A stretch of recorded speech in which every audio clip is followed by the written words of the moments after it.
Okay, we're streaming live to YouTube now, Chair. Thank you, Ed. Good evening, everyone, and welcome to tonight's Planning Committee meeting. I am Councillor Brian Oldham. I'm the Chairman of the Northampton Borough Council Planning Committee, which is its last one tonight as on the Borough Council flag. But I have to just give you the standard procedure for the recording of virtual Planning Committee meetings. It's the public have a right to record this meeting by filming or other means while it is open to the public. If members pass a resolution to exclude the public from part of the meeting, then the right to record will not apply to that part of the meeting. For that reason, if a resolution is passed to exclude the public, then for the part of the meeting to which the public do not have access, the live streaming of this meeting will be switched off and resumed if the meeting again becomes open to the public. That's that. So as I say, good evening and welcome to everybody. Ed, would you just inform the public as before we really start who's taking part and who they are, please? Certainly, thank you, Chair. Councillors in attendance tonight are Councillor Oldham, the Chair. We have Councillor Jane Birch, Alan Botwood, Muna Carley, Arthur McCutcheon, Catherine Russell, Matt Golby, Brian Markham and Sam Kilby-Shaw. Officers in attendance this evening are Peter Bagley, Nikki Scaife, Hannah Weston, Adam Smith and Teresa Boyd. Thank you, Ed. Apologies on item 1 of the agenda, Ed. We've received apologies from Councillors King and Mary Markham, Chair, and we've been advised that Councillor Lane will be arriving late. Thank you very much. Item 2, the minutes committee. Have you all read them and agreed to accept them as a true record so they can be signed off, please? Yeah. All agreed. All agreed. Agreed. Thank you very much. Item 3, deputations and public addresses. Well, we have 1, 2, 3, 4, 6, 7, 8, 9, 10, 11, 12, 13 speakers, well, which some are named twice. So we've probably got 10 or 11 speakers on tonight's item. I'll call them in order as we go down the agenda. Item 4, declarations of interest and predetermination committee, please. Councillor Botwood. I see you. I see the Lieutenant. Councillor Botwood, yeah. Thanks, Chair. I've got a predetermination in relation to item 10E, 20 Whernside Way, and I will leave the meeting for this item. A personal and disclosable pecuniary interests in items 12A, 12B, 12C as a board member of Northampton Partnership Homes, and I will leave the room for these items. Right, thank you, Alan. Councillor Russell. Catherine. Hello, good evening, Good Councillor Oldham. I would like to declare a predetermination on agenda on application 10D, and I will leave the room when it's being, I'll speak on it and then I'll leave the meeting. Thank you very much. Thank you very much. Councillor Birch, Jane, yeah. Thank you, Chair. I would just like to declare I'm a ward councillor for item 9A and 12C. Thank you. Thank you very much. Councillor Golby, Matt, yeah. Thank you, Chair. I declare a predetermination in item 10E and I'll leave the meeting. Thank you. Thank you very much. Coming down the list as I've seen, Councillor Markham, had you got your hand up? No. So, okay, thank you. Councillor Kelly, Muna, yes? Yeah, just declaring, thank you, Chair, just declaring that I'm a ward councillor for item 9B. Okay, thank you very much. Anyone else? No? No? Okay, thank you. Right, we'll now come on to list of current appeals. Now this is, oh, sorry, matters of urgency. Well, there are none. So I'll move straight on to item 6.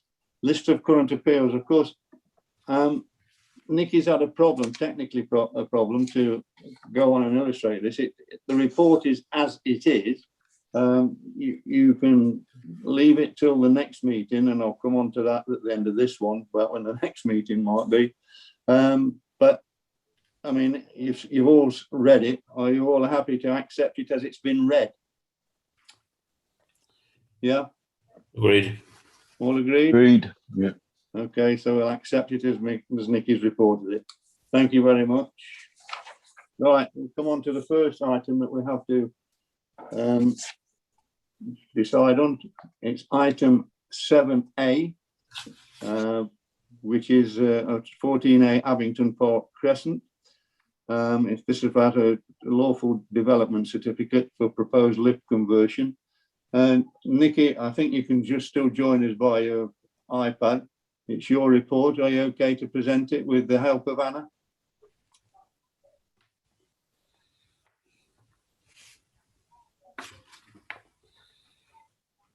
Are you with me, Nikki?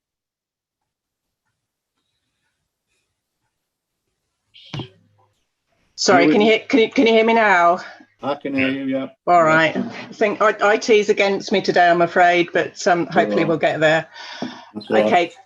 Thanks, Hannah. If you could go on to the next slide.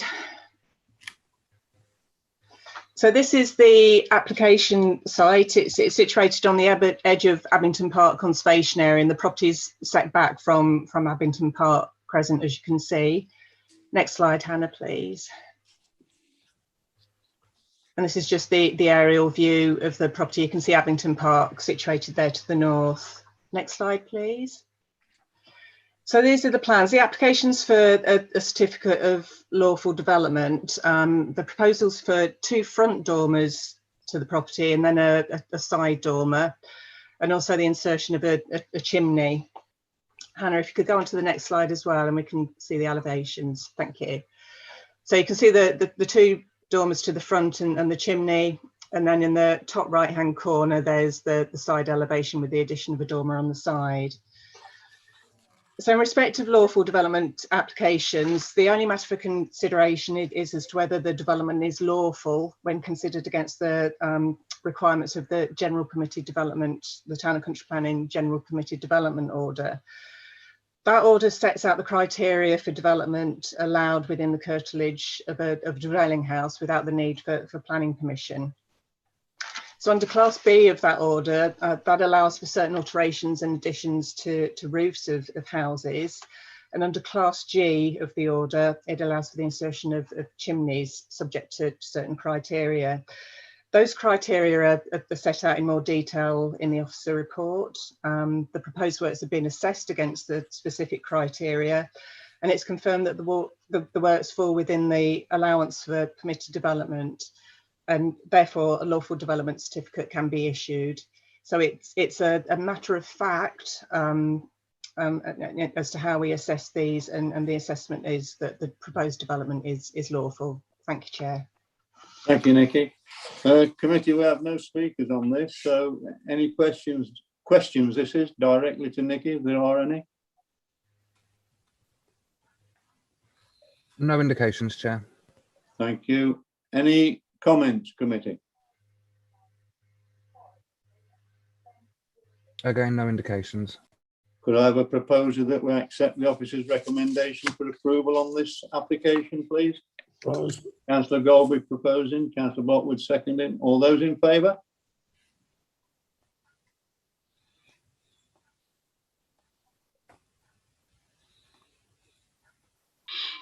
Right.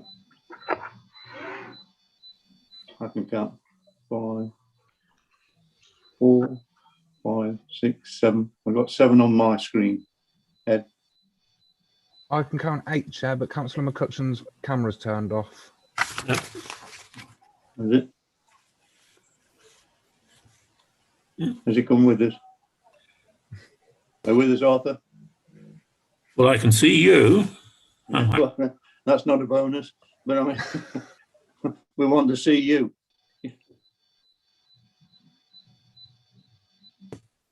Yeah, that's not doing it. But just for the record, Arthur, you're okay with it? I'm okay with this. Yeah. That's unanimous then, Chair. So that's 9 votes, yeah? Is that right, Ed? Yeah, yes, Chair. Okay, thank you very much, committee. Now we come on to there's no item 8 to discuss. There's no Northamptonshire County Council applications. We come on now to Northampton Borough Council applications. And the first one under that is item 9A, which is the location is the racecourse on Kettering Road, and it's for the new floodlights, 10 metres in height to existing basketball court. Nikki, this is yours again. Are you okay to proceed and produce a report? Yes, thank you, Chair. Thank you. Thanks, Hannah. If you could go to the next slide, thank you. So this is the site outlined in red. It's an existing set of 3 basketball courts within the racecourse. It's within Kingsley Conservation Area, and just to the east of the site, there's the Grade 2 listed pavilion. And as you can see, there's residential to the south of the site. Next slide, please, Hannah. So that just gives you the aerial view of the site. Next slide, please. So this is the proposed plan. As I say, it's existing 3 basketball courts, and you can see there's a footpath along the back of the residential properties to the south, and then the basketball courts are set slightly in. Next slide, please, Hannah. So this shows the proposal in a little bit more detail. So the red dots that you can see surrounding the basketball courts, they're the proposed floodlights, which there's a total of 10 proposed, and they're all 10 metres in height. Sorry, next slide, please, Hannah. So this just gives you a 3D visualisation. The trees, as I say, it is an illustration, but you'll come on to see on the photographs as we go through the presentation that during winter the tree cover is slightly different to what is shown, but this gives you a general idea of what the proposed floodlights would look like around the court. Next slide, please, Hannah. This plan shows you the light spill. This has been submitted in support of the application. So the squiggly line around the very outer edge, that's kind of the weakest, if you like. That's the maximum point of the light spill. So you can make out along the bottom of that plan, you've got the footpath, and then the residential properties are just to the south of that. So the light spill, in effect, doesn't enter into those residential gardens. Due to the proximity of the floodlights, the light from the basketball courts will evidently be visible, but in terms of light spill, it doesn't filter into those adjacent residential gardens. Environmental Health have been consulted on the proposal, and they raised no objections subject to a condition to control the hours of use. The lights will be subject to a timer switch, and the use will be controlled between the hours of 8 AM to 9 PM, and that's required by condition 3. If we just go on to the next slide, Hannah, please. So this shows you the location of the basketball courts. The residential properties are to the left of that picture. If we just go on to the next picture, please. So you can see the residential properties in the background, and the tree cover there adjacent to the footpath, but obviously the courts are rather more exposed during the winter months. As I said, the site is within the conservation area. The conservation officers raised no objection to the proposed use. The lights would provide an improvement to the existing facility in terms of the ability to be able to use it for greater lengths of time. And officer recommendation is for approval. Thank you, Chair. Thank you, Nikki. Well, committee, we have 2 speakers on this item. I'll now call them as I've got them listed. Could I call upon Diane Munger, please, to speak? Now, all speakers, let me just say you have 3 minutes, no more, no less. And Mr. Bostock of the Democratic Services will be timing you. And once that 3 minutes is up, I'm afraid you have to stop doing your presentation. So without any further ado, could I call upon Diane Munger, please, to speak? Yeah, I'm here with my husband, Tony Munger. I can see you. I can see you. Yeah. So he's going to speak for us. You want that's Tony Munger, isn't it? Yes, correct. So, Tony, you're going to speak. You're going to speak for both, which you've still got 3 minutes, but I mean you're going to speak for both. Is that right? Correct. Okay, Tony, it's all yours. Okay, if you just identify yourself and in what capacity you speak, please. Okay, Tony Munger, and on behalf of my wife and I, we object to the planned lighting. If you're a nearby resident, to take it. We are a resident overlooking right now the basketball court. Okay. Right, Tony, you have 3 minutes. Thank you. Okay, I'd ask first off, are the lights really necessary? Is there not sufficient daylight throughout the year already? There are 8 to 11 hours of daylight during October and March, which is when the worst weather is. And I noticed your pictures were taken in December. There's nobody on those courts. April to September, there's 13 up to 17 and a half hours of daylight every day. We see far less use of the courts, as mentioned, during the winter. So the most beneficial time is going to be during spring and summer. And so we're intrigued by what any fitness or cost benefit analysis that would support the notion of having more time to play across the year. If you've done your maths on your lighting hours and existing daylight, in mid-September to mid-March, you'll get 25% more playing time. Between mid-March and mid-September, you'll get 5% more playing time for an investment of this scale. Does it stack up? And also they're on from 9 a.m. till 9 o'clock at night, or 8 a.m. So you'll be paying for the lighting to have them on for 75 to 95% of the time when it's already light. It just seems nonsensical to be paying for an installation when it's broad daylight for up to 95% of the time that they're active. And especially as you've got lights around the corner here, you mentioned the pavilion as a short walk away. There's a tennis court area there. It's lit every evening. There's nobody there apart from the occasional dog walker inside the area. You've got an infrastructure there with lighting and electricity, which could be repurposed to incorporate basketball and tennis courts in the same location. And that impact would be further away from the private residential homes, so a lessened impact on noise, light, and litter pollution. Litter, big issue. There's volume of litter across the racecourse and probably not enough bins.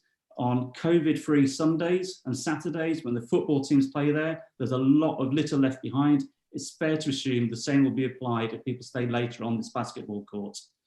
And it's not just litter. I'm afraid racecourse has a problem with both dog and human excrement. And we accept that the basic problem is that some people have no respect for their surroundings, but there are no public toilets on this racecourse. Therefore, the pavilion would also be an ideal place because I'm sure toilets could be accommodated within that building too. On to the residents.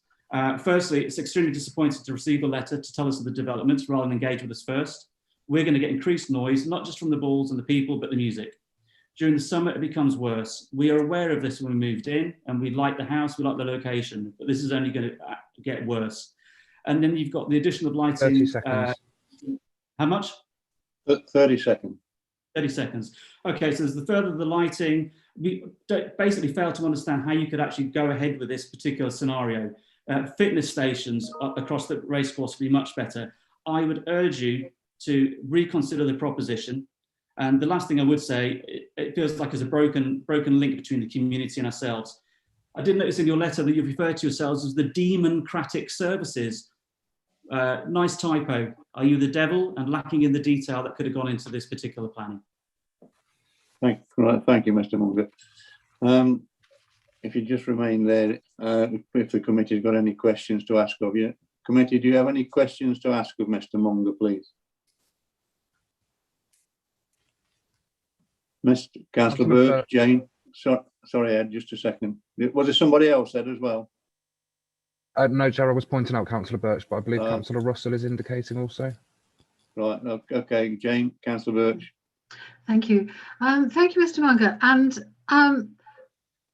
as a local resident, were you not consulted over the application to Sport England about the upgrade of the basketball courts? No.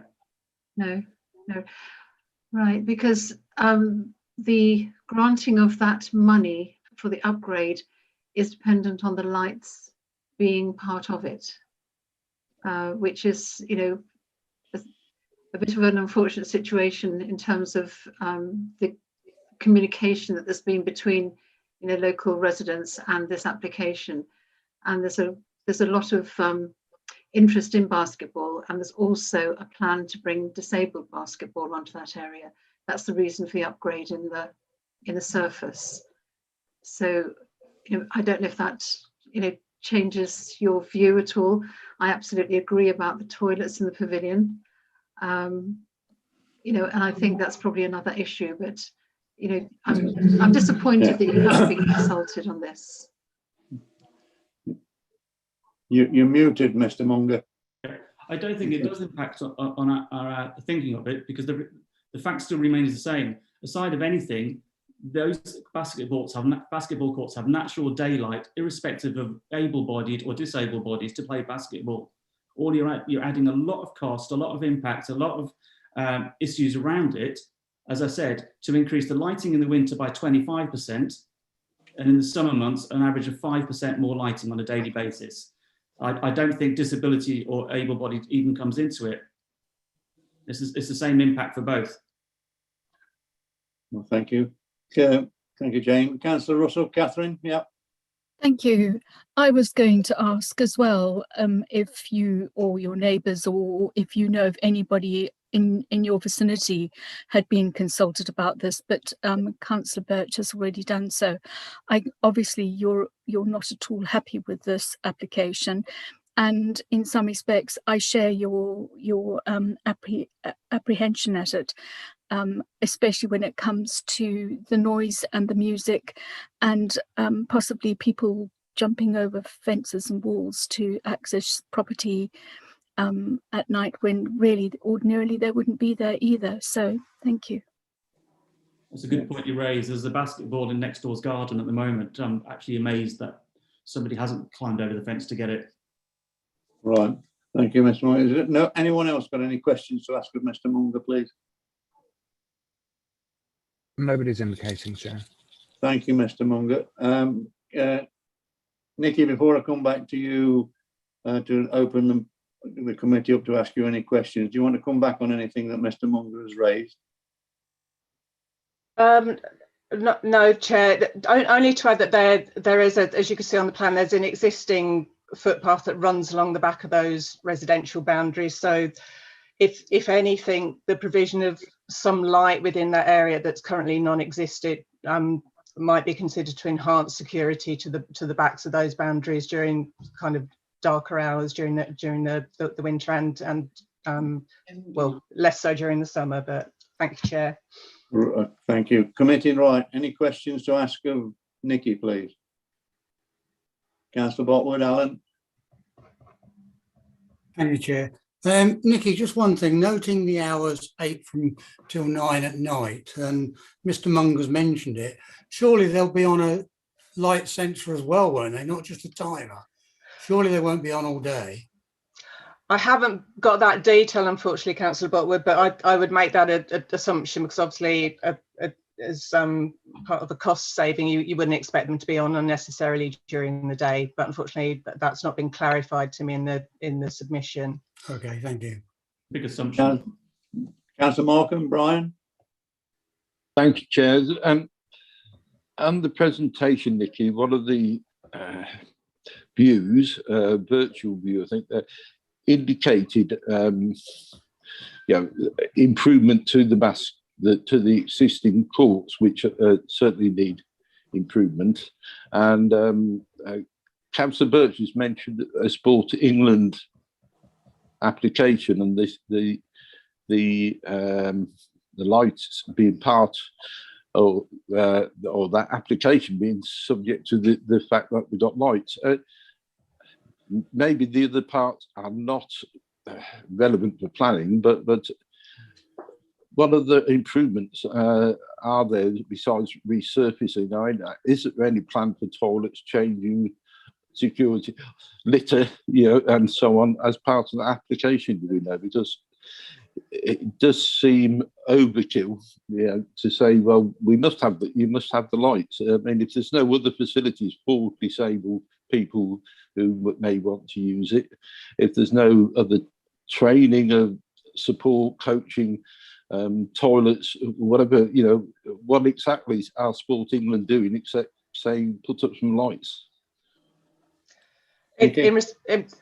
Through you, Chair, in respect to the planning application is literally for the flood lighting, so it's not for their existing courts, so they wouldn't require planning permission for the resurfacing element.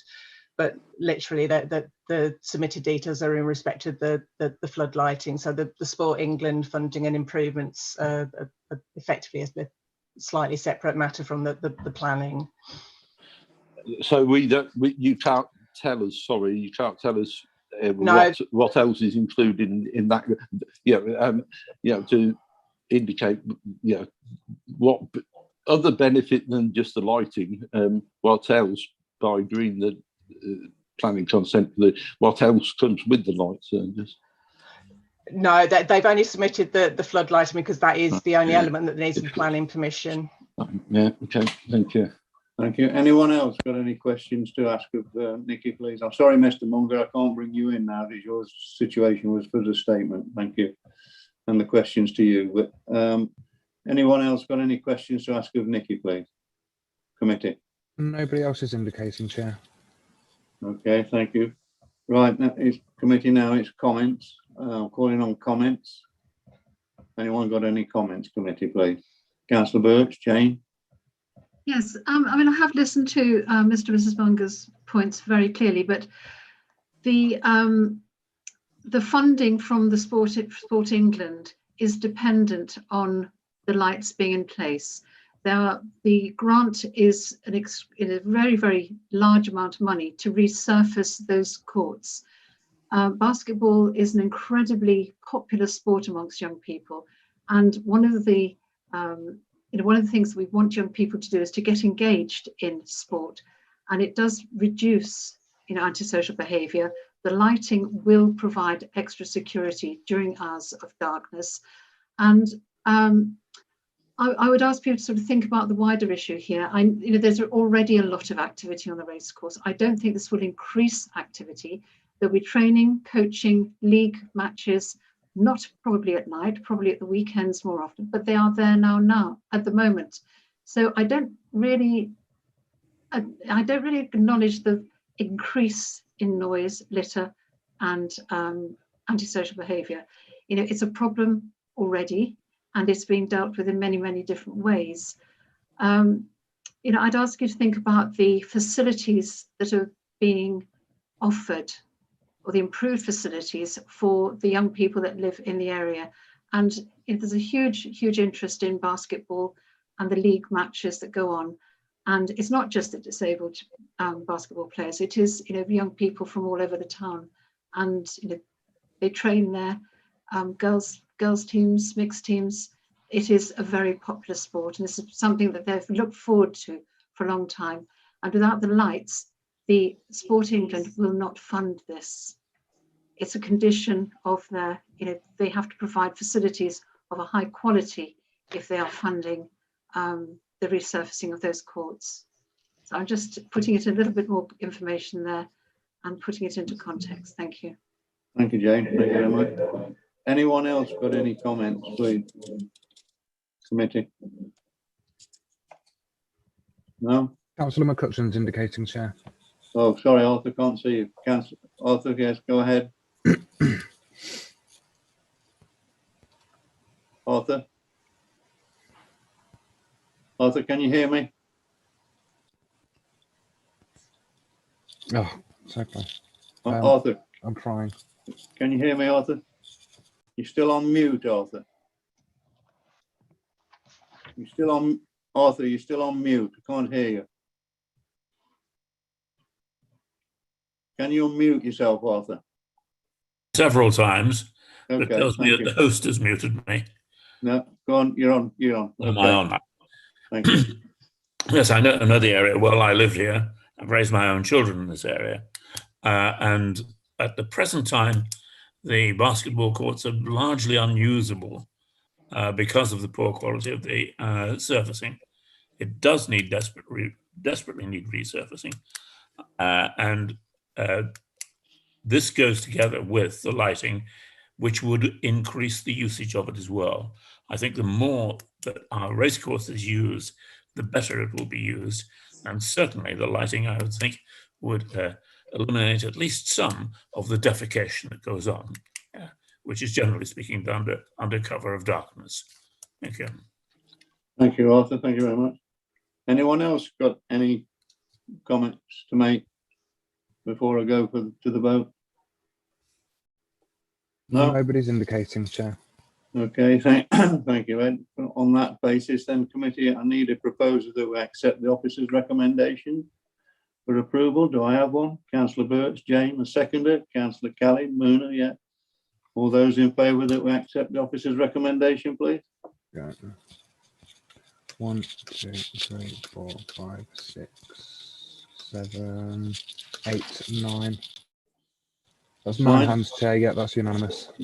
Thank you very much. So that application is approved. Thank you. And thank you for the speakers. Thank you, Mr. Munger. Okay. We now come on to item 9B committee. 9B, which is the alleyway adjacent to 87 St Michael's Road. It's an installation of a gate at St Michael's Road, end of the alleyway, and fixed panel at Dunster Street end. Anna, this is your report. Would you like to present it, please? Chair, just before you go ahead, I've just admitted Councillor Lane into the meeting. Oh, well, before we start, good evening, Councillor Lane. Good evening, Jamie. Evening. I just have to ask before we go really into item 9B, do you have any declarations of interest or predetermination, please? Have you done item 7A? Yes, we have. I don't have any declarations of interest. Okay, thank you very much. Okay, sorry, Anna, carry on. Sorry. Thank you, Chair. This application is to provide to gate an alleyway between St Michael's Road and Dunster Street. This is the existing alleyway here. So this just shows an aerial view. So the alleyway is actually under this house and then along this corridor and then under the house on Dunster Street. So it's down this section here. Just some photographs. So this is the alleyway on St Michael's Road. If you look here, you can just see a doorway entrance, and this is the only property that is actually served off the alleyway. So this is the doorway here. That's the entrance to the alleyway. So this property is served off the alleyway. Then this is the other end on Dunster Street. Again, this is the doorway all the way up the other end. The application is to provide gates. So on Dunster Street, a gate would be provided that you cannot open, so it's fixed shut. It fills the entrance so that people cannot climb over. It secures that end. On St Michael's Road, a gate will be added, but it would have pedestrian access. It would be locked on the outside, so the only people provided a key would be the people whose door is in the alleyway that I showed you. From the inside of the alleyway, you can open the gate. So there are other properties that can access the alleyway from their gardens. So they would be able to exit the site, but they cannot enter through the gate. Only the property that has a door can enter through that gate. So it helps secure it more than it is at the moment. So the gates are required to restrict access because there's been persistent antisocial behaviour in and around the alleyway. Conservation, so the application is within the Boot and Shoe Quarter conservation area. Conservation have been consulted and they don't have an objection to the scheme. That's because of the open design of the gate, so you can still see through and you can still appreciate what would have been the historic street pattern, but obviously it still secures it to assist with the antisocial behaviour, and the police are in support of it and have been working on this scheme. So the principle of installing the gates was agreed by Cabinet in January this year, and this was following a public consultation where 83% agreed it should be gated for public safety. It is the case that you can still get around. It is a longer route to get around than it was before, but obviously the benefits are that you close off those sides, so remove the antisocial behaviour and make it a safer place, particularly for the house that's accessed off that. It is therefore recommended that the scheme be approved. Thank you, Chair. Thank you very much, Anna. Committee, we have no speakers on this, so it's any questions directly to Anna. Are there any? No? Arthur or Councillor McCutcheon? Arthur, yeah. Thank you, Chairman. Am I on now? Yes. Good. Yes. Can I just get something clear in my mind that there is no access from the Dunster Street end at all to anyone? Through you, Chair, yes, that's correct. So that's completely sealed. So it's only on the St Michael's Road that the gate is provided, and only the property with a door on that road, on the alleyway even, gets the key to get in. Thank you. Thank you, Arthur. Anyone else got any questions to ask of Anna? Nobody's indicating, Chair. Thank you very much, Ed. Right, committee, comments, please. Anyone got any comments, please? Comments? Arthur, Councillor McCutcheon, yeah. Thank you, Chairman. Yes, it's a judgment, isn't it, as to what improvement this will carry on. Mainly for the people with the entrance onto the alleyway. They will clearly be cutting themselves off, or will be cut off from any parking opportunities in Dunster Street itself. There are no real opportunities on St Michael's Road, but on the other hand, they will be increasing their security, generally speaking. So it's a judgment on their part. I'm sure they've been consulted, but it really is very important that these people should be. Thank you. Thank you, Arthur. Thank you. Anyone else got any comments? Nobody's indicating, Chair. Thank you, Ed. Well, then it calls upon me to ask committee, do I have a proposal that we accept the officer's recommendation for approval on this, please? A proposal from Councillor Markham and seconded by Councillor Kelly. All those in favour that we accept the officer's recommendation?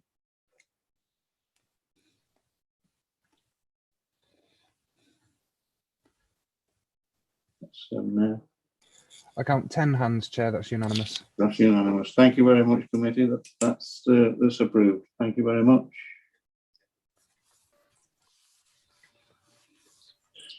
Right, committee. Right, Chair, if I could just Sam? Is that you, Sam? Chair. I've got a family emergency I've got to deal with. So you've got to leave? I have to leave. Sam. I'm very, very sorry, but I'm later on, but I'm happy immediately. Thank you. Things all right. Thank you very much, Sam. Thank you. Right, committee, we're on to item 10A on page 25 of the agenda. The location is Howdens joining Lilliput Road, and it's outline application for the demolition of existing building and structures. This is Anna, this is your report. Would you present it, please? Thank you, Chair. This application is for outline consent. The only matters under consideration are access, so all other matters are reserved. Just to point you towards the addendum first, hopefully you've seen it. There are a couple of changes. These are to the conditions and mostly minor changes. So firstly, we had a condition 11 requiring a construction environment management plan to be submitted. Since the report was published, a construction environment management plan for the demolition and site clearance stage of the development has been submitted and has been considered acceptable by Public Protection, Agricultural Officer and Highways. It's therefore recommended that condition 11 be changed to require the site clearance and demolition phases to be in accordance with the submitted document, and then to add a condition 29 requiring another construction environment management plan to be submitted after this stage, so before any development works occur. The reason for this was the developers wanted to make sure that they could start the demolition and clearance of the site, as it will take quite a long time to do before the actual details of the reserve matters are completed. So that's the change to the CMP. So I require the demolition and construction to be in accordance with the CMP that's been submitted, and then to require another one after that stage. And then there are some minor changes to wording of conditions.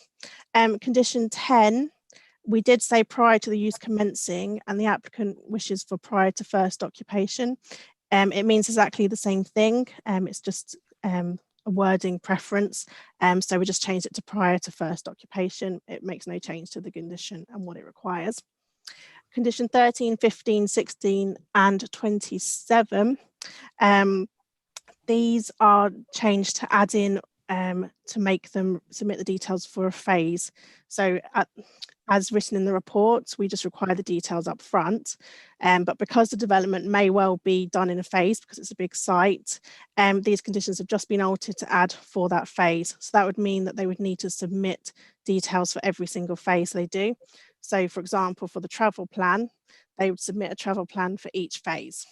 So there's no difference to what we're requiring, other than we would actually need more details for each phase for those ones. And again, it's just the applicant would prefer that wording just in case it is a phase scheme. So just take you through the site. So this is Howden's site. So at the moment, it's a very large building. So it's surrounded by Lilliput Road to the east and south. And it's located on Brackmills Industrial Estate. So this is the building. So as you can see, it is a very large building at the moment. It has 4 existing entrances, so 1 here, 2, 3, and then a 4th one to the side here. And just some photographs showing you what it currently looks like from 2 of those access points. So the application is an outline application, and the only matters we can consider at this stage are the principle of demolishing the building and allowing it to be rebuilt for the same use, and the access, and whether the access would be acceptable for the new development. So with regards to the access, there are 4 existing points, as I outlined before, and the only proposal is to remove access 2. So accesses 1, 3, and 4, as shown in this plan, would remain as existing. Access 2 would be removed. There would be no new access points. So just to show you that, there would only be 3 remaining. The building would then be demolished, and that's the only detail we have at this stage because it's outline. They have provided an indicative plan. This is only indicative, but I will show you just to help you understand what might occur on the site. So this is an example where they're showing that they could potentially fit 3 units on the site. And the reason being that the current unit is so big and the occupiers have left, that would be hard to find someone to use such a big site. So splitting it into small units helps redevelop the site and renew it for future use. But again, this is indicative only. So the only details we have at the moment are this plan, and it's whether the principle of removing the building is acceptable. It is considered it is acceptable because it would be regenerating and retaining the site in an employment use. It would still be a B8 unit they're proposing, and that's what it is at the moment. And whether the access is acceptable, and as it's proposing the same access points but removing 1, it's considered appropriate. And Highways and Highways England have both raised no objection to the scheme. It's therefore recommended that the proposal be recommended for approval, subject to the completion of a Section 106 requiring a construction training scheme and contribution for the future development, and the conditions as outlined in the report and as amended in the addendum. And then in the future, reserved matters will need to be submitted for the details of the scheme. Thank you, Chair. Thank you very much, Anna. Well, committee, we have 1 speaker on this. I'll call in Mr. Steve Hawley, please. Mr. Hawley, are you there? I am, thank you, Chair. And good evening. I wonder if you could identify yourself officially and in what capacity you speak, please. Absolutely, thank you, Chair. Good evening. I'm Steve Harley. I'm the agent. I'm speaking on behalf of the applicants. Righto, Mr. Hawley, you have 3 minutes. Thank you very much. Thank you, Chair. Your officer's report clearly sets out the planning case and issues relating to these proposals. I don't wish to cover the same ground, but did want to make a few key points ahead of your determination of the application. These proposals, as you just heard, would see a key existing and now vacant employment site redeveloped to provide new high-quality employment space and new jobs in one of your main employment areas. The proposals respond directly to significant occupier demand for new employment land and buildings in this area. The conclusions following consultation and consideration by your officers and all relevant consultees are that the proposed redevelopment scheme would have no significant adverse impacts on the road network or the local area in general. As is made clear in the officer's report, there are no objections to the scheme from any statutory consultees, including highways, archaeology, noise, air quality, drainage, or ecology. This would be an inherently sustainable development. The site is clearly in a sustainable location within the well-established Brackmills estate and is brownfield, previously developed land. The proposals accord with the adopted local policies regarding employment, land provision and the spatial strategy, which focuses new jobs and investment on the renewal and regeneration of existing employment areas. The redeveloped site is likely to accommodate in the region of 900 jobs when complete, more than were on site when occupied by Howdens actually.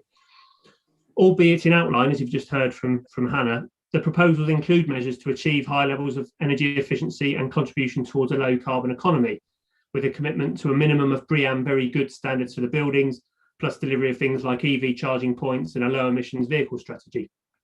We've worked hard and constructively with officers to agree a set of planning conditions which will secure a quality development and which will enable work to begin on-site clearance as soon as possible.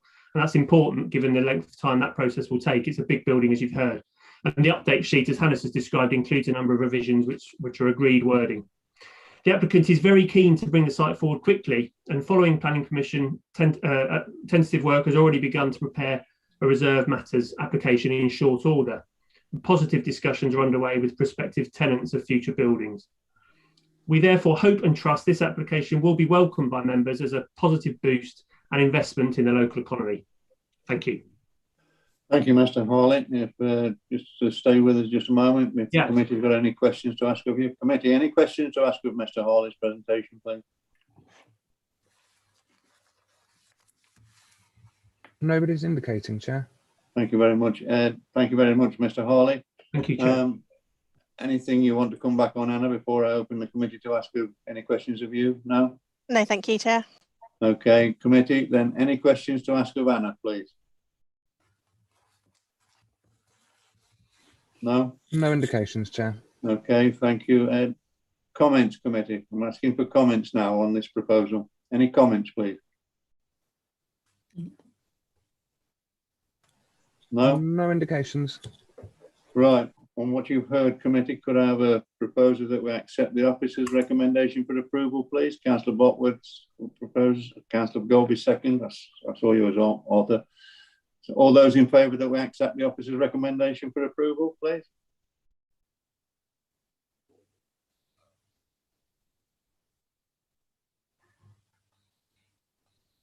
Count. 1, 2, 3, 4. Count 9 hands, Chair. That's unanimous with Councillor Kilshaw having left. Yes, thank you very much. Thank you, committee. Thank you for that. Thank you, Mr. Hawley. Thank you. Right, we now come on, committee, to item 10B. On page 39, this is the location is the Sofa King Tivoli House, Toaster Road. It's for the demolition of existing building and construction of 40 units with retail unit at ground floor level. I believe this one is yours, Anna. Your yeah, this is your report. Would you present it, please? Thank you, Chair. So just firstly, again, to point you towards the addendum. So Anglian Water were reconsulted before the report was submitted. We received their comments afterwards, and they have confirmed they have no objection to the proposed scheme. And additional comments were received from Councillor Walker with concerns on flooding and parking, but these concerns have already been covered in the report. So just firstly, to remind committee, this is the same scheme as approved in principle by Planning Committee on the 27th of October 2020. The scheme in October was a variation application to a 2017 consent, and it was not possible to complete the section 106 and for works to commence on site prior to the expiry of the original consent, which actually expired in January this year. As such, the applicants had to submit a full planning application, which is what we're looking at now, but is for exactly the same scheme as was approved in October. So I'll just run you through it again. So this is the application site located on the corner. We've got Toaster Road and the main road across the river here. So just an aerial view. So look at some photographs. This is looking towards Sofa King here, up St Leonard's Road. Again, Sofa King here. So the proposal, this building remains, it's outside of the red line, but it goes behind it and this would be demolished. This is looking up the main road. This is an existing block of flats across the road. So our site's here. This is our site. And again, this is looking back at it from the bridge. So this is Sofa King. So the site would be in this location. This is the building that's staying, and it would be in this site. So just to run you quickly through the plans again. So the car parking at ground floor is the same as approved. So you have a retail unit fronting the road here, and then the car parking for the residents accessed from the rear. This is an indicative floor plan. So you can see the flat layout. And then again, just the top floor, which is slightly different to the rest. These are the elevations of the proposal. If I just move on, get a clearer view. So this is the application. They're proposing the building here. This is the existing block of flats across the main street. And then these are the flats behind. You can see this is the flats behind, so this is the same building, and you can see there's a good separation with the residential properties in the street. And then just to show you the CGIs, which help show what it looks like. So this would be the new building as seen on the roundabout. So you can see it's quite similar to the existing block of flats over the road. It turns the corner, which helps with the roundabout and make sure it fronts both elevations. This is the view. We saw the yellow building in the distance. So this will be the new view on St Leonard's Road. This is the building that's staying, and then those are the existing flats behind. So the proposal is for 40 residential units and the 1 retail unit at ground floor, with parking provided for the flats at ground floor. As discussed, the principle was established within the previous approvals for flats on this site. The design matches the previously approved scheme exactly. The proposal helps bring back a vacant site into use, and also helps with providing much needed residential accommodation. With regard to the impact on neighbours, again, it would be the same impact as in the previous approvals. There are good separation distances to neighbouring properties, and it's not considered that would be an unacceptable impact on those properties. Parking wise, there is the same level of parking provided as in the previous approval. So that's 39 spaces. The site is in a sustainable location, and it is considered reasonable to have a under provision of parking in this location. It's reasonable that people would walk. You could walk into the town centre easily from that location, and there are a number of shops on the street it's on. Again, it is identical to what was approved in October and considered acceptable then, so it is considered the parking would be acceptable. One change is the benefit. So on the approval in October, we only required 4 EV charging points. The developer has now proposed 20 EV charging points, so there has been an improvement there from the previous scheme. With regards to flooding, the Environment Agency, Lead Local Flood Authority and Anglian Water have all been consulted and have all raised no objection to this scheme.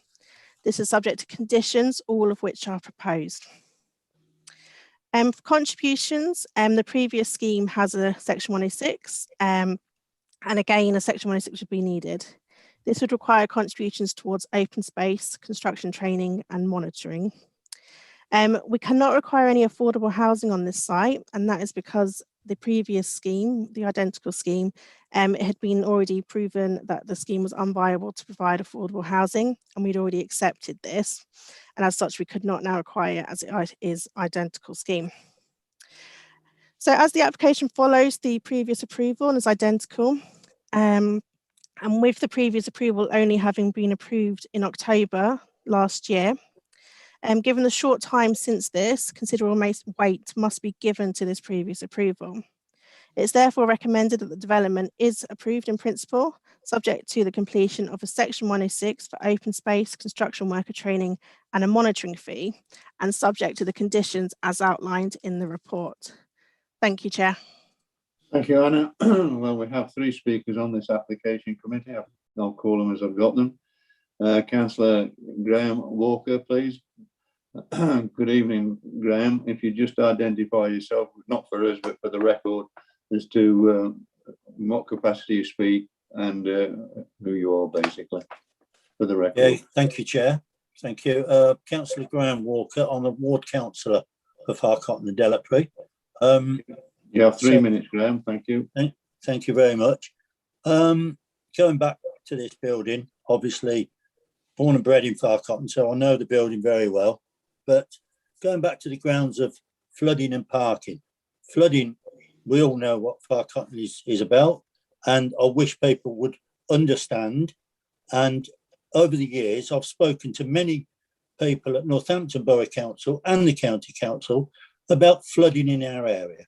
Now, you cannot put a full pint of water into a half a pint of water. And that's what you're trying to do down in Farcotton. You've built all around us. You've allowed these places to be built on allotments and everywhere around, right? And that's all up the hill. That's all coming down the hill. It's all coming down the hill in 6-foot sewer pipes into a Victorian sewer pipe in Farcotton. So I would ask for this development to go ahead. Yes, we need housing. We understand we need housing, but you have to look at the infrastructure. And please, you guys need to look into this, because the Victorian sewers in Farcotton will not take the amount of water that's now coming. You can tell whatever angle of water want to tell me. You can tell me what the environment want to tell me, but I can tell you, I've lived in a flood area for 50 odd years. And I hate to say it, that it's going to happen again, and it will happen again. And whether these get built, I haven't a problem about them, the houses being built there. I have a problem that people can't park there either, as well as getting flooded out, right? The parking is a car park for Northampton Town Centre in Farcotton. And now we've got the university. It's also a parking area for the university. So the poor people of Farcotton that have lived there all their lives, they haven't got a parking space. It's double parking, parking on the footpaths, they're parking anywhere they can. So emergency services is going to be under a lot of stress when they go down these little side streets. And you really need to look into this before allowing this to go ahead. Yes, let the building be built. Last thing I'd like to say is, when they take that horrible yellow frontage off, you'll see a wonderful facade that goes back many, many years. Now, if this was in the town centre, you wouldn't be allowing it to be knocked down. You'd be saying, wow, we need to keep this. So I think I've said all I need to say, and that's the feelings of people in Farcotton. So thank you, Chair. Thank you very much, Graham. Committee, do you have any questions or points to raise with Councillor Walker, please? Nobody's indicating, Chair. Thank you very much, Graham. Thank you. I call upon Councillor Emma Roberts, please. Emma, are you there? Sorry, I am. Thank you. Yeah, good evening, Emma. If you just, like Graham, identify yourself and in what capacity you speak, please. Good evening, everyone. Yeah, my name's Emma Roberts and I'm the Borough Councillor for Delapre, Farcotton and Briar Hill Ward. My comments on the application were obviously presented in detail anyway. I have huge concerns about the fact that we've not investigated the archaeology or the heritage behind this building before the planning application, even back in 2018. The planning application made in 2018 offered affordable housing. That's been removed. The planning application in 2018 didn't consider the heritage position of the building or what was behind that yellow cladding or what should be done about it. There's a condition in respect of an archaeological assessment, but that hasn't to be done until after the planning permission has been given. What if things are found that could be preserved and could be protected? Why aren't we looking to preserve the nature of that building as part of the planning application and permission itself? Why can't the houses that are so desperately needed have that the front of that building retained so that the area has that beauty? Apologies. Yes. Sorry. The parking in the area as far as St Leonard's Road is concerned, almost every evening is double parked. The concept that people will not have cars and will walk, I'm afraid, just doesn't cut it. The same thing was said about the university, and unfortunately everybody who knows the history of the university move to the Wardside campus will understand that the streets at the side of the university were actually, it was a hell for them for a year after the move, because they couldn't park anywhere, and their driveways and access routes were completely blocked by vehicles. The flooding issue, I don't understand why the lead local flood authority haven't responded to the application, or have responded with no objections, because I met very recently with the lead local flood authority, and their comments to me were that the recent flooding we've seen was only a tip of the iceberg, and that we could have really easily been back in the 2018 floods very quickly with just a tiny bit more rain. Both of the flooding reports that were released after the Farcon floods in 2018 showed that the sewers were Victorian in nature and couldn't cope with the amount of water being released in the area as it was. With climate change and with the larger developments that are springing up, then we have absolutely no idea whether these Victorian sewers will be able to cope with general surface water runoff, never mind another downpour of that nature. The building, the original application went through in 2018, and since then, the building has been allowed to go into some further ruin. We've had significant overgrowth in all of the car parking areas and surrounding parking spaces. We've had people living in the building, and we've had drug use in the building. We have had litter and rubbish in the car park with complete overgrowth and graffiti. It took 6 months recently to get the developer to action the car park at the back. And I would strongly urge the committee to not just consider this straightforward simply because it was passed before. Thank you. Thank you, Emma. Thank you. If you just remain there in case the committee's got any questions to ask of you. Committee, any questions to ask of Councillor Roberts, please? Nobody's indicating, Chair. Thank you, Ed. Thank you, Emma. Thank you very much. And I'll call upon Mr. Nigel Osier, please. Mr. Osier. Thank you, Chairman. Good evening. If you'd just like to identify yourself, Mr. Osier, and in what capacity you speak, please. Yes, I'm Nigel Osier. I'm a planning consultant and agent for this application. Okay, you have 3 minutes. Thank you. Thank you, Chairman. I thought that there probably wouldn't be any need, I hope, to repeat much of what you've obviously seen in the officer's report. And as I'd understood that a councillor or councillors were to to say something, then out of courtesy, I wanted to be here. So I'm not going to repeat, the obvious that's already written in front of you. Although obviously I think the fact that it was previously approved in terms of the Section 73 application last year, it was approved by the council in principle subject to the 106, is a very strong material consideration in considering it tonight. But perhaps I can do better by just perhaps answering the points that councillors have raised in a few minutes ago. Perhaps if I deal with flooding first, I think we have taken that very seriously, and clearly this application, what's different is that it's got a fresh flood risk assessment. It's not the old one, it's not the old facts, it's a new one. And that has been presented both to the Environment Agency and to the LFA, and both are happy with it. And their conditions that they've imposed, conditions 15 and 16 in your report, are very clear, not only in terms of what's done and the fact that it is acceptable, but in condition 16, making sure that the control of those waters, surface water, inside the site and outside the site, we do everything. We will improve, we will not make anything worse. So I think that's very important. In terms of parking, yes, we have one less space than we did in 2018, but the same that you considered in October 2020. And in terms of that, I don't believe anyway in a location like this that everybody would have a car. But having said that, 39 spaces is still very good. There is no objection from the Highway Authority. And I think, as I say, it's likely that not everyone will be needed.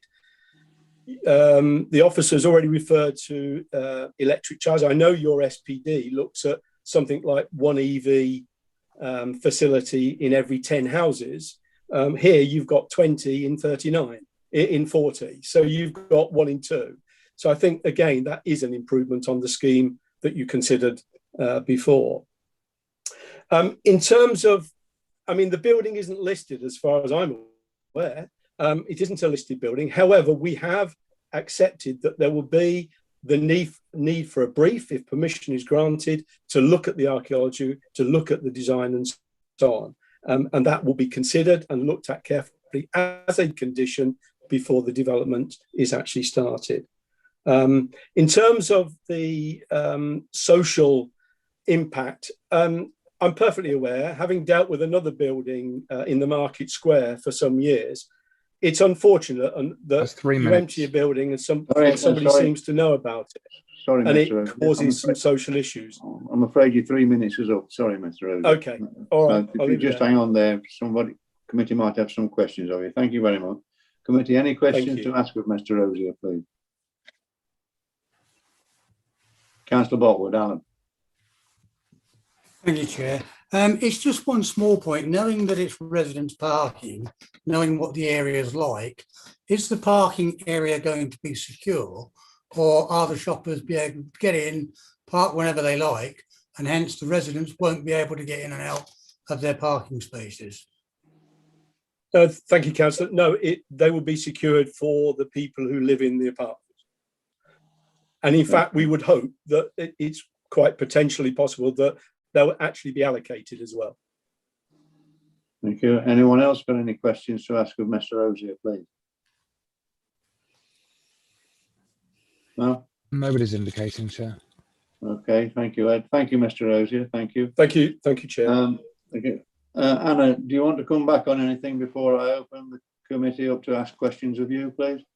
Yes, please, Chair. Perhaps if I just run through the concerns that were raised. In regards to flooding, as part of our assessment, we would consult the Environment Agency, the Leeds Local Flood Authority and Anglian Water to assess this. And in this case, each of them have raised no objection to the scheme, subject to conditions. And we have conditions 15 to 18 with regards to surface water and flooding. So we'd obviously rely on the statutory consultees for this application in regards to flooding, and they haven't got an objection. Again, with parking, there's no objection from Highways. It is the same level of parking as approved in October, and it is a sustainable location. So again, we don't consider that that is unacceptable, the level of parking proposed. With regard to the loss of the facade, it's not a listed building and there's no protection for it. And again, because it has been approved in the past to be demolished, that does weigh. It would now be considered unreasonable to go against the loss of the building for that reason. And finally, just for affordable housing, it was considered by committee whether it should be lost. There was a viability assessment that was reported and considered, and it showed that it couldn't be provided. And if we want the redevelopment of the site, the balance was that we'd have to lose the affordable housing. So that's why it's been removed, because it was previously demonstrated not to be, that we shouldn't require it. So those are the main points that were raised. And again, the building is in a poor state as advised, and hopefully this building would bring it back into use. Thank you, Chair.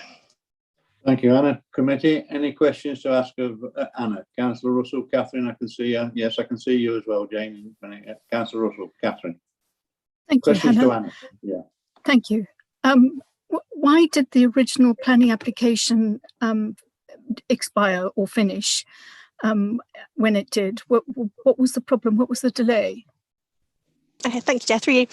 So the permission had 3 years, like all applications, and that actually expired in January. The variation application actually took a long time before it came to committee because we were looking at the flooding in so much detail. So unfortunately, by the time it had been to committee, there was only a few months before the original consent expired. And that's why it expired, because of all that. So that's why they've had to submit the new application, because there just wasn't enough time to sort everything out before their original consent expired. Can I have a supplementary, please, Chair, Yeah, if that's yeah, okay? yeah, go on, I'm Karen. sorry, Hannah, I didn't quite follow what you said about why we lost the affordable housing. Housing in this area, affordable housing in this area is incredibly important. And I would have thought that this development would have provided some safe homes for local people. Thank you, through you, Chair. So the original scheme had a requirement for affordable housing in the section 106. We then had a new planning application to vary that to remove the affordable housing, which was application 2019-703. That was approved in principle by committee in September 2019. The reason was that they demonstrated through a viability report that it couldn't be provided. And for the scheme to be viable, we would have to remove the affordable housing. So that was approved in principle by committee. Because this application is literally only resubmitted because the original consent expired because of the delays, it is the same scheme, and so we have to take the same approach. And because we agreed for it not to be provided in September 2019, we have to follow that through for the new application. Thank you. Thank you. Councillor Birch, Jane, yeah. Thank you, Chair. Hannah, just a couple of questions. One on the 106 legal agreement. Is there any detail as to the provision and or enhancement and or maintenance of off-site open space? And the other one was condition 12. Is there adequate provision for waste storage? Because with a number of units there, as well as the retail, I could imagine that that is going to be a huge problem on the site if there isn't adequate provision for it. Thank you. Yep. To you, Chair. So for the open space, that would be negotiated during the section 106. Because there's no on-site provision, it would be for the contribution. So the section 106 would require the money towards improving another site. So the section 106 would require that contribution. The condition 12, there is a bin store shown. If I can share the screen, let's see. So this is the ground floor plan. So you can see a bin store located in this area here. The reason for condition 12 is just to get some more details on that, including who's going to take the bins out for collection. So we want to make sure that it's not just a bin store and then no one takes the bins out. So it's getting details of how it's going to be cleaned and everything like that. But there is a bin store shown. There's also bike stores shown, but again, we want some more details on that. So there is the bin store shown there. Okay, right. Councillor Callum Mooner, you wish to ask a question? Yes, please. Thank you, Chair. Yeah, Hannah, so just two questions, please. Just wanted to know when the building is going to be taking place, and also if there's been a full parking survey done. Hannah? Through you, Chair. So we can't require them to start works, but we would have a condition again saying it has to start within 3 years. My understanding from dealing with it over the last year or so is that there was a new buyer for the site who wishes to start the development, and that's why all these new recent applications have come in. So I would hope it would take place soon, but we can't require it to take place. We just say it has to start within 3 years. With regards to parking survey, again, we don't require a parking survey for a development like this. We consult NCC Highways on the scheme for their comments on it, and they didn't have any objection to the scheme on this site. And again, we assess the situation, and our policy is that if it's in a sustainable location, which this site is, we usually allow less parking than the full requirement. So no, there isn't a parking survey, but we have consulted NCC Highways and they haven't got an objection to it. Thank you. You committee, any other members got any questions to ask of Hannah, please? Councillor Morecambe, Brian? Thank you. Ask Hannah. mention's been made of the contribution to off-site open space, green space, or whatever. Given recollection is in the past, we've had debate about maintenance of green space with the development.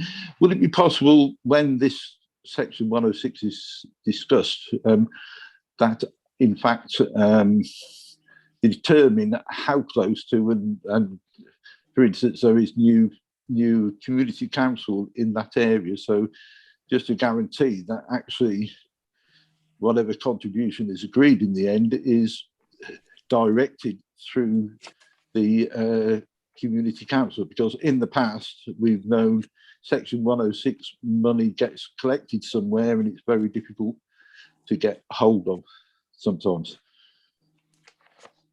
Yeah. Okay. Through you, Chair. So the requirement does include maintenance, but I might need to ask Nikki or Peter to help with the rest of the question, if possible. Nikki, Peter, can you? You're both on, Peter?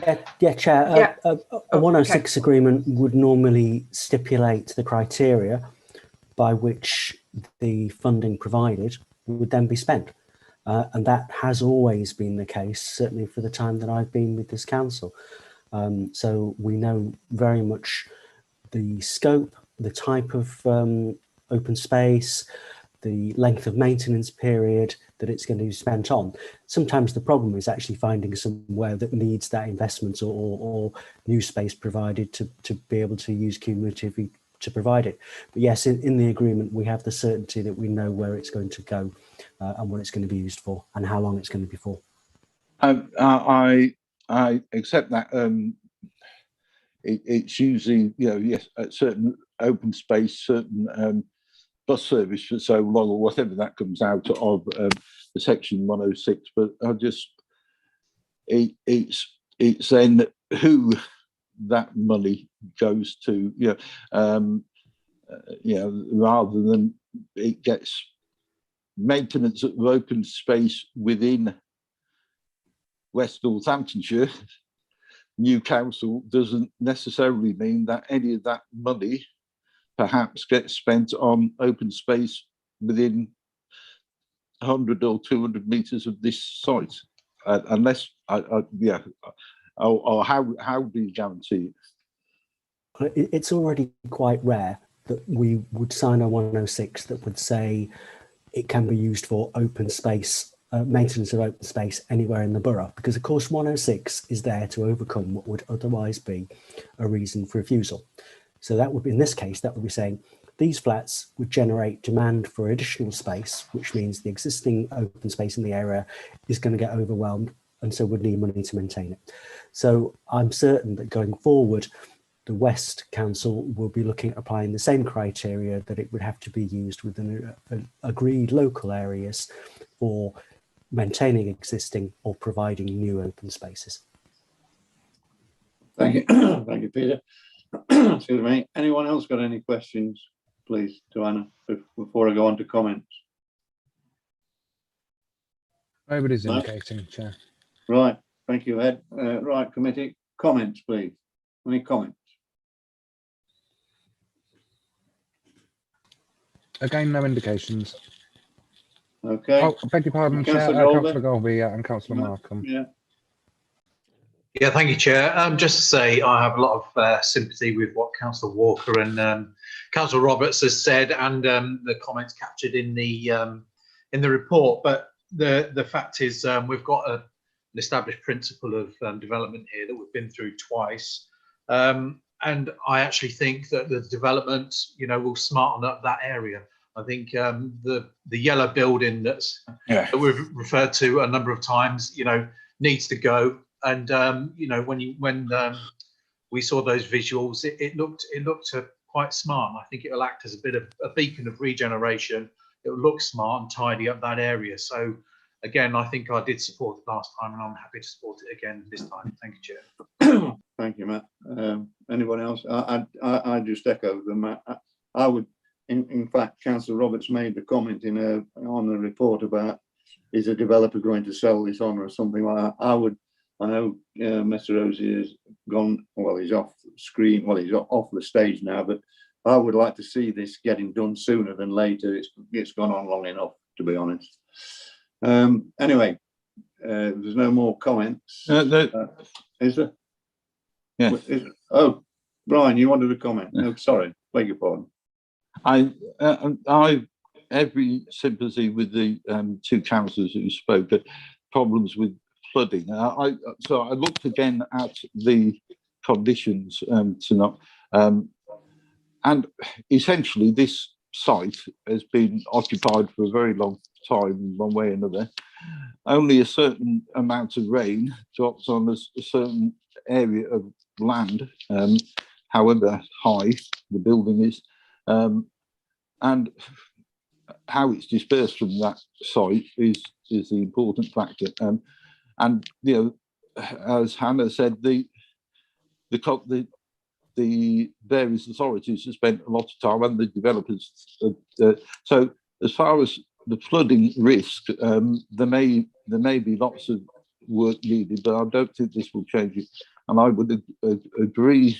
The last speaker who said it can only tidy up that corner. Actually, it looks, you know, I think it will improve the outlook as you come over that bridge there, those new buildings around there. On affordable housing, we're not talking about a development here of £500,000 6-bedroom houses with 4 cars. You know, we're talking about something which, you know, near the town centre. And yes, I might like to see it be social housing. It's not social housing, but in my definition, it's something that a lot of people will be able to afford, and in a location that needs redeveloping. So I support the application. Thank you. And notwithstanding the passion which Councillor Walker and Councillor Roberts has said, I understand their concern and what they've said, and fully understand, and I admire their passion. But unfortunately, when you look at it and what inspectors look at this and what we've passed in the past, then it's very difficult on planning grounds to go against the officer's recommendation. But I do subscribe to some of their concerns, particularly the flooding. But it's been covered in the report by the Environment Agency and the Anglian Water. But there we go, unfortunately. So we are where we are, and we can't, as I say, turn the clock back on this one. So can I just ask for a proposition that we accept the officer's recommendation for approval if the committee are in mind to be in that mood? Do I have a proposer? Councillor Lane, Jamie, thank you. A seconder, Councillor Botwood, Alan, yeah. All those in favour that we accept the officer's recommendation for approval, please.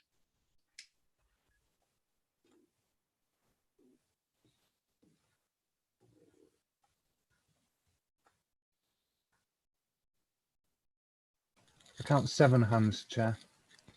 Against? Abstentions? 2. 7 for, 2 abstentions. On that basis, the application is approved. Thank you very much, committee, and thank you very much, speakers. Thank you. Okay, right, we now go on to item 10C, committee. On page 55, 10C is a suite G6 to 6A Moulton Park Business Centre, Red House Road.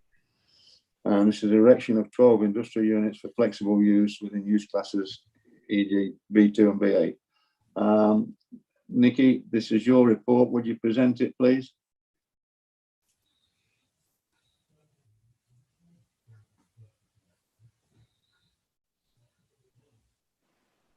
Thank you, Chair.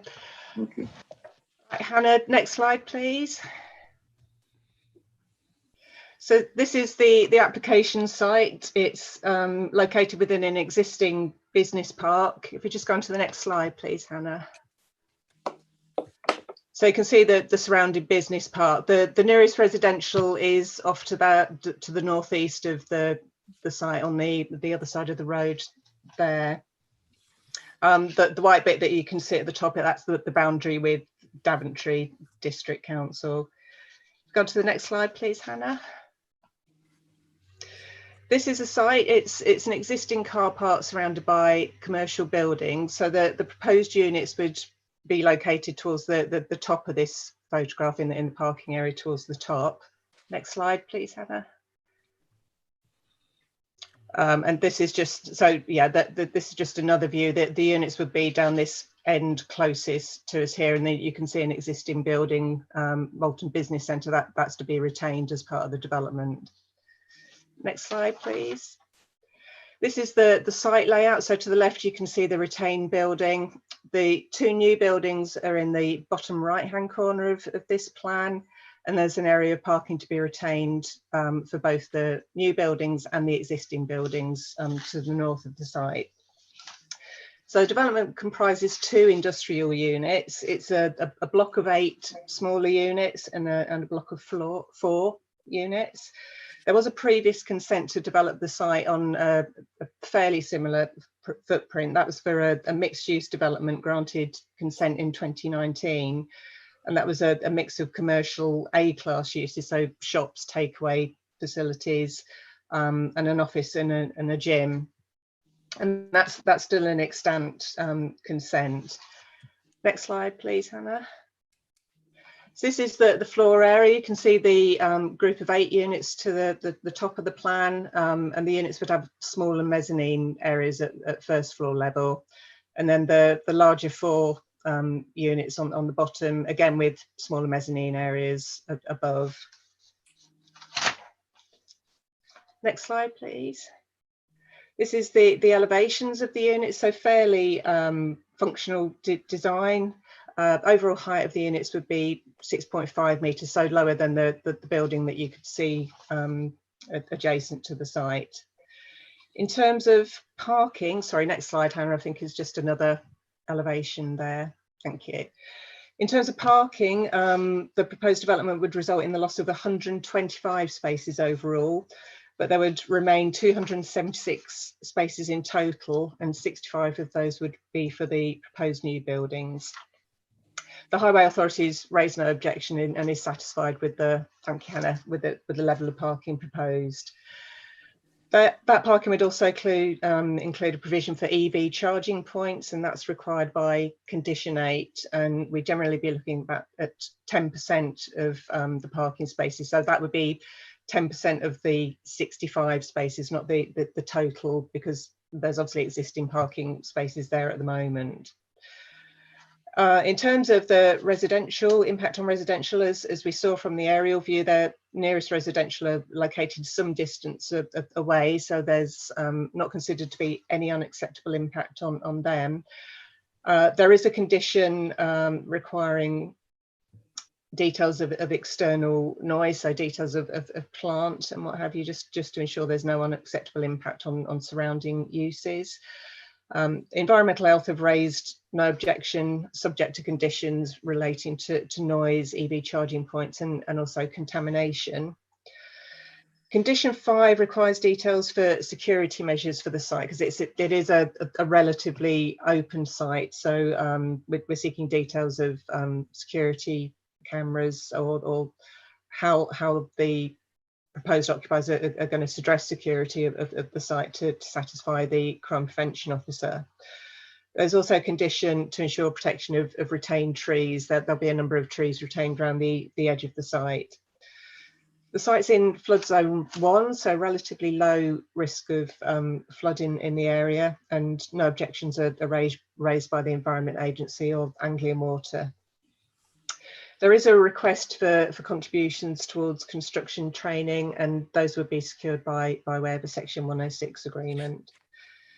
The proposal overall, it would contribute and provide additional employment within the area, and therefore officer recommendation is approval in principle subject to the completion of the 106 to secure the construction training.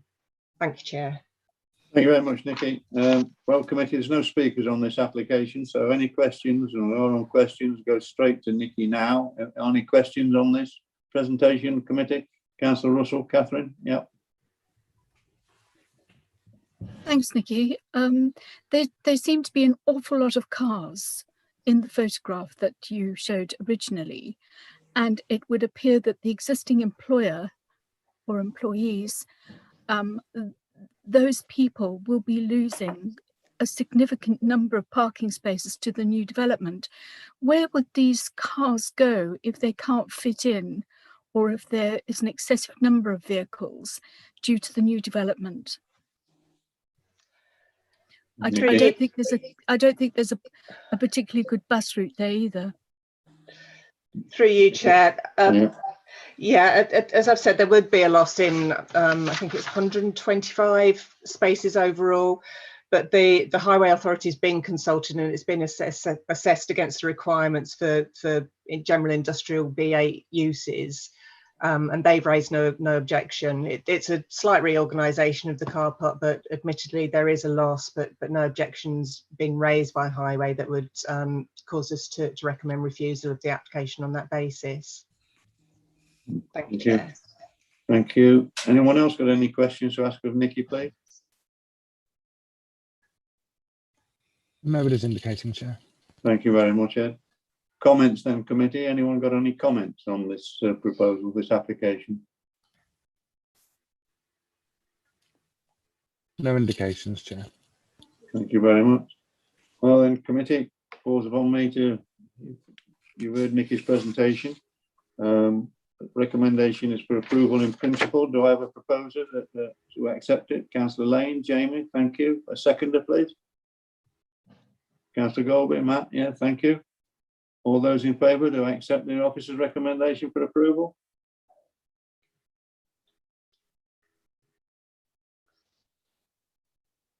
Nine hands, Chair, that's unanimous. Thank you very much. Thank you very much, committee. Thank you.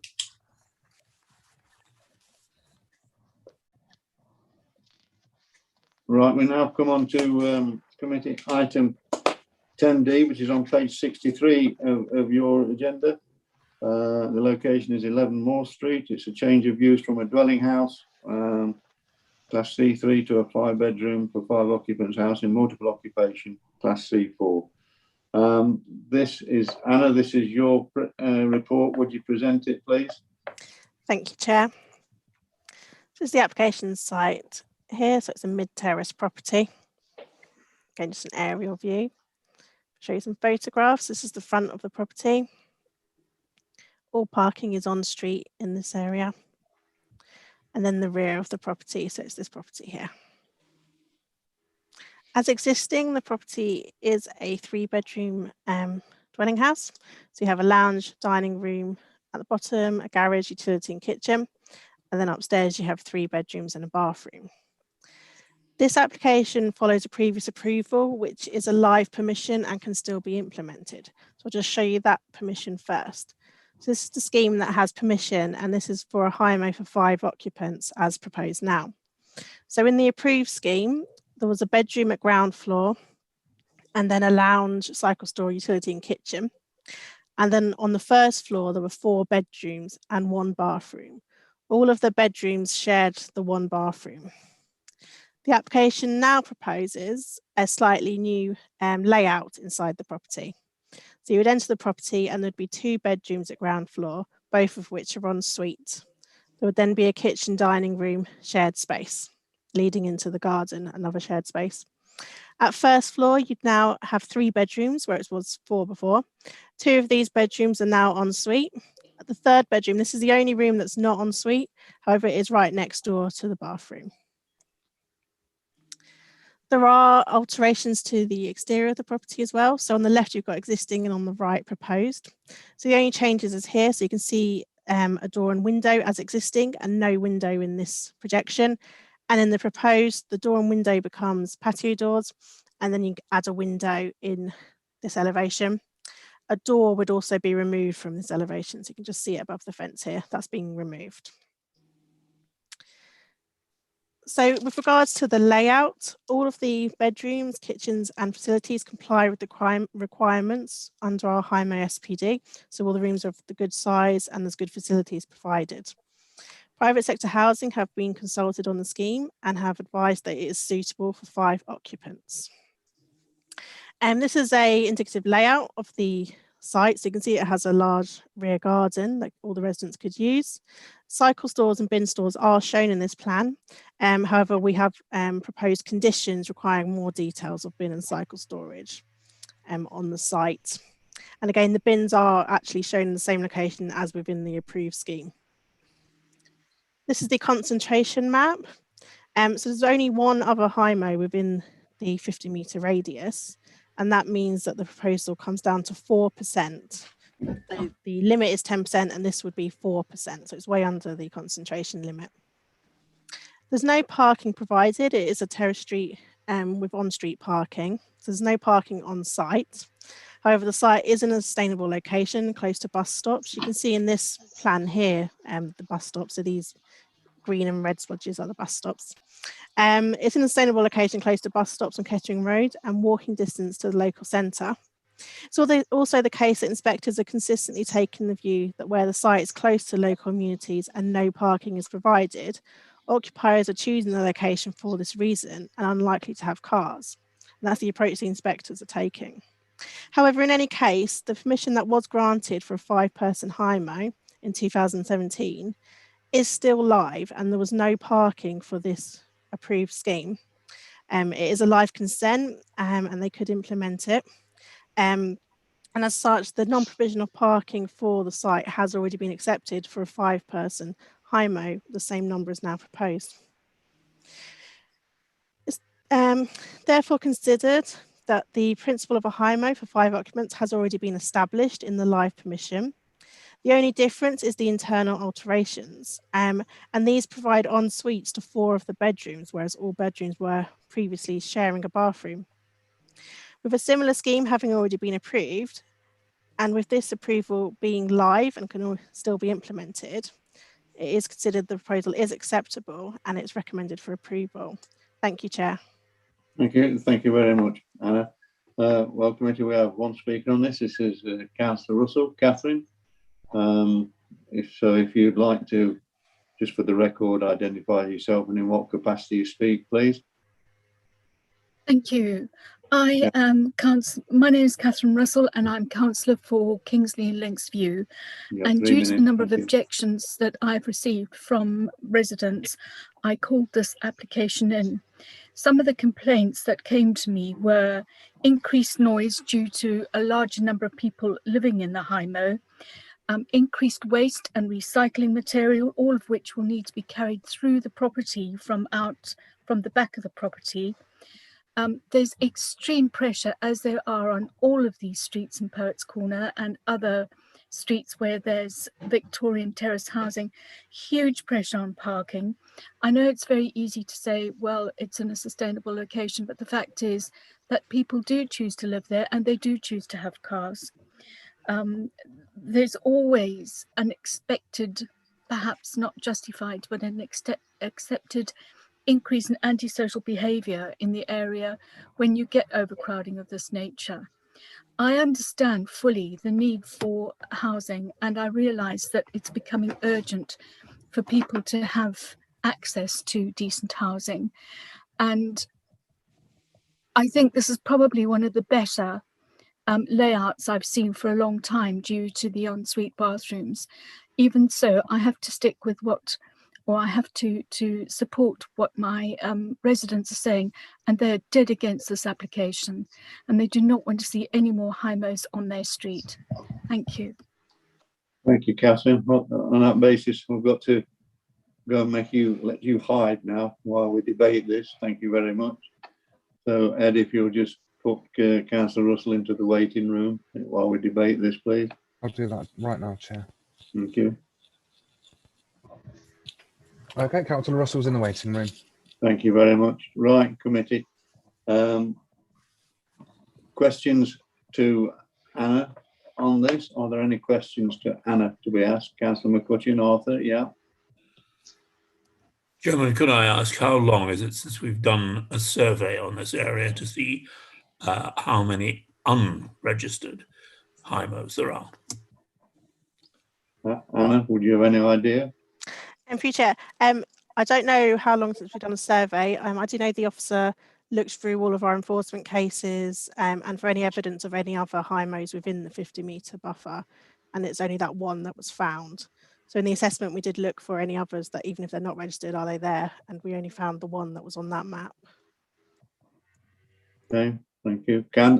Peter, I see you've got your hand up there, Yeah, Peter. sorry, Chair, if I can just help there. We've never just relied on a single survey, which is only a snapshot in time. What we have is a constantly updated record using a number of data sources, internal and external, which give us a much more up-to-date picture than, as I say, a single snapshot taken in any August 2 years ago or something like that. So we are satisfied that the data we have on the numbers is as comprehensive and up-to-date as we actually can keep it. Thank you, Peter. Okay. Anyone else got any questions to ask of Anna, please? No indications, Chair. Thank you very much, Ed. Comments then, committee. Any comments on the proposal? Councillor Botwood, Alan. Yeah. Yeah, thank you, Chair. While I've noted sort of Councillor Russell's comments, given the fact that we've been trying or hoping that people will put in better standard of properties when they do HIMOs, I think this one has been achieved. I think it's a far better layout than the original one. The original one can go ahead as it was, but I've a mind to approve this one purely because it's a much better layout. Thank you very much. Thank you, Alan. Councillor Markham, Brian. Thank you, Chair. Councillor Botwood just said exactly what this is better than the one that's approved. Yeah. Okay, thank you very much. Councillor McCutcheon, Arthur. Thank you, Chairman. Yes, I would agree that this is an improvement in layout for this particular HIMO as compared with what we've given permission for in the past. However, the ensuite facilities are produced at the expense of the overall amount of space that there is available within those rooms. That they haven't grown in size. So this is not ideal accommodation, and there is no doubt about it to anybody like myself who lives within 200 meters of this, that there is a great deal of crowding in this area. And I would say almost certainly there are HIMOs which are not registered. Which we can't really dwell on in that respect, Arthur, because we don't officially know of them.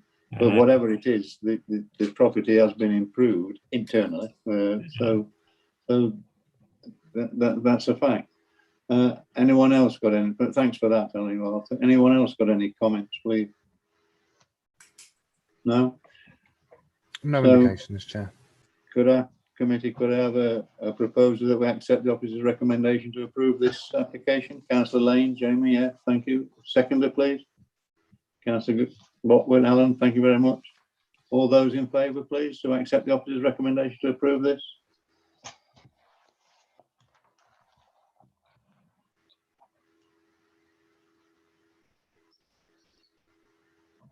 One, two, three, 4, 5, 6, 7 hands I count, Chair. 7 hands will councillor. Anyone against? Any abstention? 1 abstention. So it's 7, which is only 8 members that can vote on this, with Councillor Russell being out of the room. So that application is approved. 7 for, 1 abstention. Yeah? Okay. Thank you very much, committee. Thank you very much. Can we get Councillor Russell back in, please? She's back in the meeting, Chair. Yes, thank you very much. Just for the record, Catherine, it was, yes, I can see Alan in a minute. Just for the record, it was approved. Okay. Right, we come now on to 10E, which Councillor Golby and Councillor Botwood have to go into the waiting room. I'll disappear. But in actual fact, we have to say good evening to you, Alan, don't you? Because yes, we do. The next 3. Yeah. But, okay. Thank you very much. Good night, everybody. Yeah, but thanks very much, Alan. Thank you very much. Thank you. Matt, you've got to go in the waiting room and hide for a moment. Thank you very much. Ed, if you'd do that, thanks a lot. Right, this is item 10E on page 71, committee. It's a change of use from a dwelling house to a house in multiple occupation for 5 occupants on 20 Whernside Way, Northampton.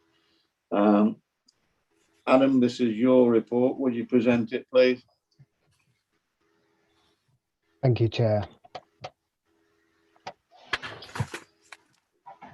The application seeks a change of use from a 5-bed house to a 5-bed house in multiple occupation. There are no updates in the addendum.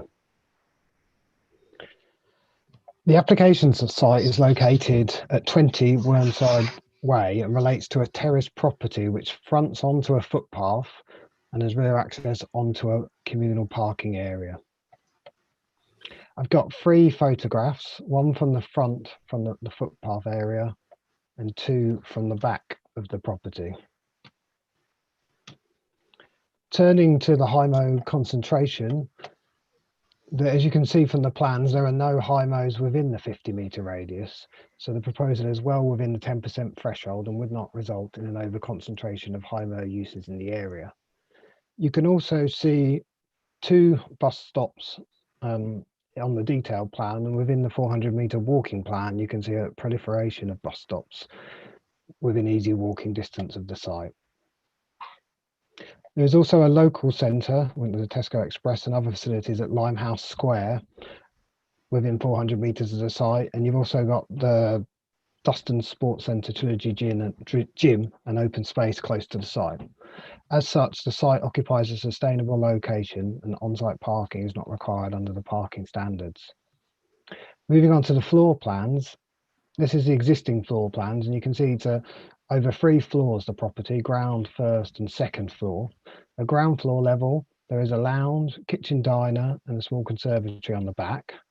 At first floor level, there's 2 bedrooms and a bathroom, and at second floor level, there's 3 bedrooms.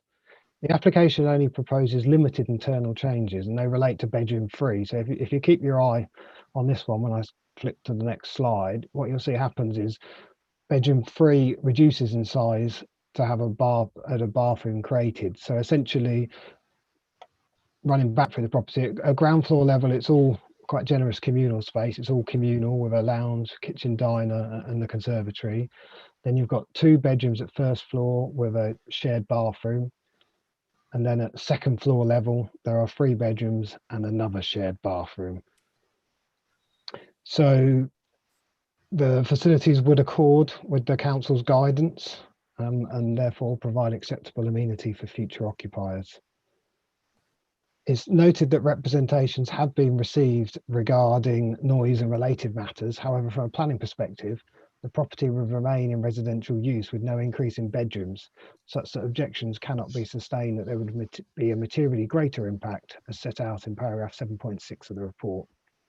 To finish, the officer recommendation is to approve subject to conditions, including a condition limiting the occupation of the property to a maximum of 5 residents. Thank you, Chair. Thank you, Adam. We have one speaker on this, and that's Mr. Paul Enright King. Good evening, Mr. Enright King. Thanks for your patience in waiting. Thank you very much. Good evening. If you just identify yourself in what capacity you speak, please, for the record. My name is Paul Enright King, and I am the resident of the property next door, number 18 Whernside Way. Okay, you have 3 minutes. Thank you very much. Thank you. I object to the planning application for the following reasons. It's proposed the property is occupied by up to 5 persons in 5 bedsit rooms. There were in fact 4 bedrooms there previously. The building is 3-storey and part of the front and rear elevations is a wooden construction. The front and rear of the building has also been insulated with foam cladding more recently beneath the external fascias. NBC policy. Houses in multiple occupation adopted interim planning policy statement. Planning policy and heritage November 2014 adopted section 3.2.2 states that the risk of death from fire is 6 times higher in HIMOs compared to dwellings in single occupation. A fire officer has previously stated that this type of 3-storey property would burn quickly in the event of a fire. I would have thought it a legal necessity that a fire safety risk assessment be conducted on the property during the planning process. The brickwork under the floorboards has large gaps through which smoke would permeate. Second point, noise. A loud and intrusive fire alarm system has been installed at the property. This is exacerbated by the poor acoustic qualities between the adjoining properties, and the alarm activated 40 times in one day during the conversion phase. I see this being an ongoing nuisance. There have also been many occasions already when fire doors within the property have been heard to slam shut. The former first floor lounge family room of the property has been converted into a bedroom. This room abuts the first floor lounge and family room of the adjoining properties either side, and any tenant occupying this room may hear undesirable noise. This room is inappropriate for use as a bedsit. Given the poor acoustic nature of the fabric of the building, and that there is a bedroom on the other side of the wall adjoining number 22 Whernside Way, it is a poor decision for the plans to permit the WC in the first floor bathroom to be situated such that it sits with its back to the adjoining wall. The internal acoustic insulation between the rooms of the property itself is poor. This is within the property, both laterally and vertically, and will continue to be so as no improvements have been made during the alterations. This equates to sound insulation between the proposed permanently inhabited rooms being less effective than that of the rooms of a cheap hotel. The issue would be lessened if the property was of a more sturdy construction. The absence of acoustic insulation will be to the detriment of the health of the tenants, and this property would be totally inappropriate for occupation by persons from different households with different lifestyles. Parking. The property is in the corner of the parking courtyard. This gives it effectively one parking space. Parking is already under pressure, partly due to the conversion of some of the garages of nearby properties into rooms. The likely presence of 5 further vehicles will add to this. A more congested parking area would impede fire service access to the property in the event of a fire, which of course in a high mow is 6 times more likely to occur. At nearby Newton Road, parked vehicles already impede the passage of buses. This would only add to that. Finally, tenants. The nature of tenants within this type of property will be transitory, and they will have little care for the character of the community in which they live, which in this case is particularly close-knit. The planning application states the property is aimed at those seeking social, affordable, intermediate rent. Sorry, Mr. Enright King, I'm afraid your 3 minutes is up, so thank you. If you just hang on there in case the committee's got any questions. Sorry to have to cut you off, but 3 minutes is what we allow. Committee, do you have any questions to ask of Mr. Enright King, please? Councillor Birch, Jane. Yeah. Mr. Enright, as a neighbour, you would obviously know about the covenant that's mentioned. Yes.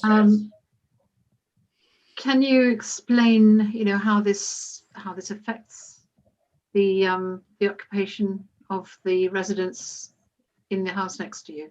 The covenant I'm aware of is that within the deeds of the property, it says you cannot use it as a business. But on that point, Jane, if I could come in, covenants are not a planning material condition. We don't discuss. We can't debate that. It's not a planning material condition. Covenants on. Right. I'm sorry about that. No. Well, could I have a supplementary Correct me if I'm wrong, Peter. Am I right there? Are you right? It's a matter that's enforceable between. It's a civil matter, isn't it? Yeah, the leaseholder and the property holder. Yes. Yeah. Okay. Sorry, Jane. May I have a supplementary, because there was a second part? Yes, sure. Yeah. I'm a little bit concerned about the structure of the buildings that you describe. Is there an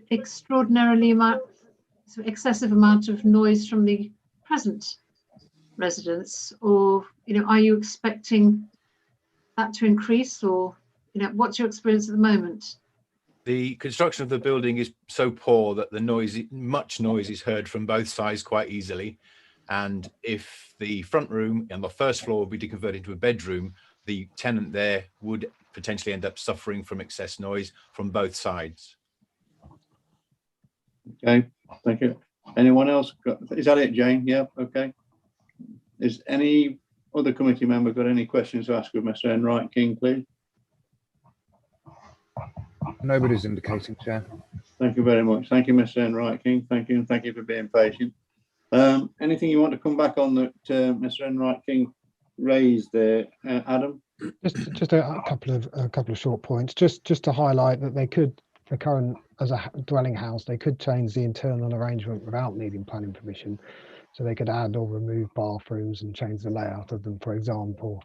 And in terms of fire safety, that's a matter that would fall outside the scope of planning again. It's not a material consideration for this application.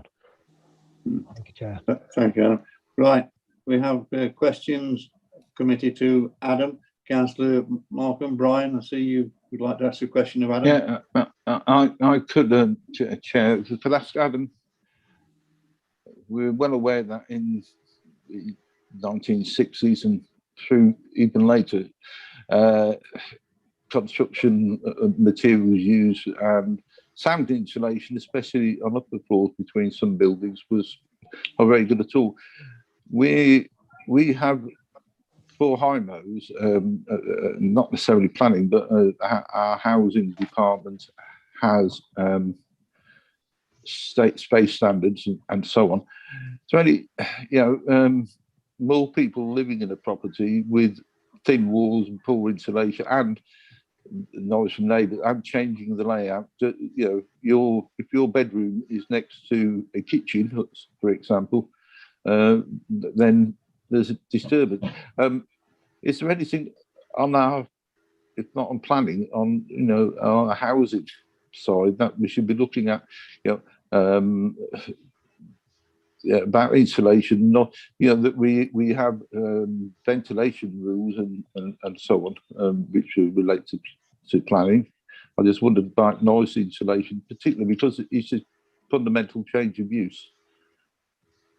To come back, licensing can get involved with taller properties in terms of sort of HIMOs and housing license, and that's where you get the smoke alarm and the fire doors that Mr. Enright King referred to. So they do look after the sort of fire side of the taller buildings. And when you get new buildings, the building regulation department look after the sort of fire safety of those elements and also that sort of side of thing. But from a sort of planning point of view, it's not a matter that we get involved in for change of use applications. Okay, thank you. Thank you, Brian. Thank you, Adam. Any other member got any questions to ask of Adam, please, before I go on to comments? No indications, Chair. Thank you very much, Ed. Right, committee, we're on to comments. Any comments on this application, committee, please? No one indicating, Chair. Okay, then it calls upon me to ask the committee to accept the officer's recommendation for approval on this application, please. Do I have a proposer to accept the officer's recommendation? Councillor Lane, Jamie, yeah, a seconder, please.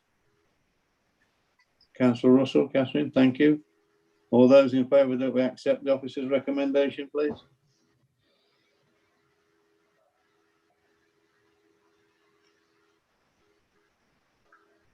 I count 5 hands, Chair. Anyone against?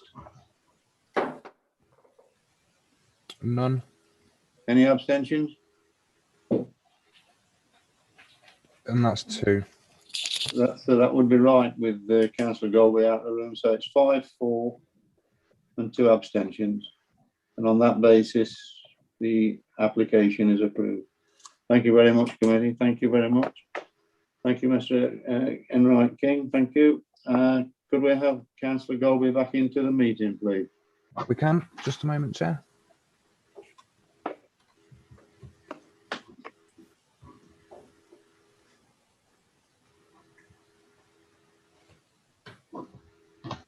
Councillor Golby's back with us.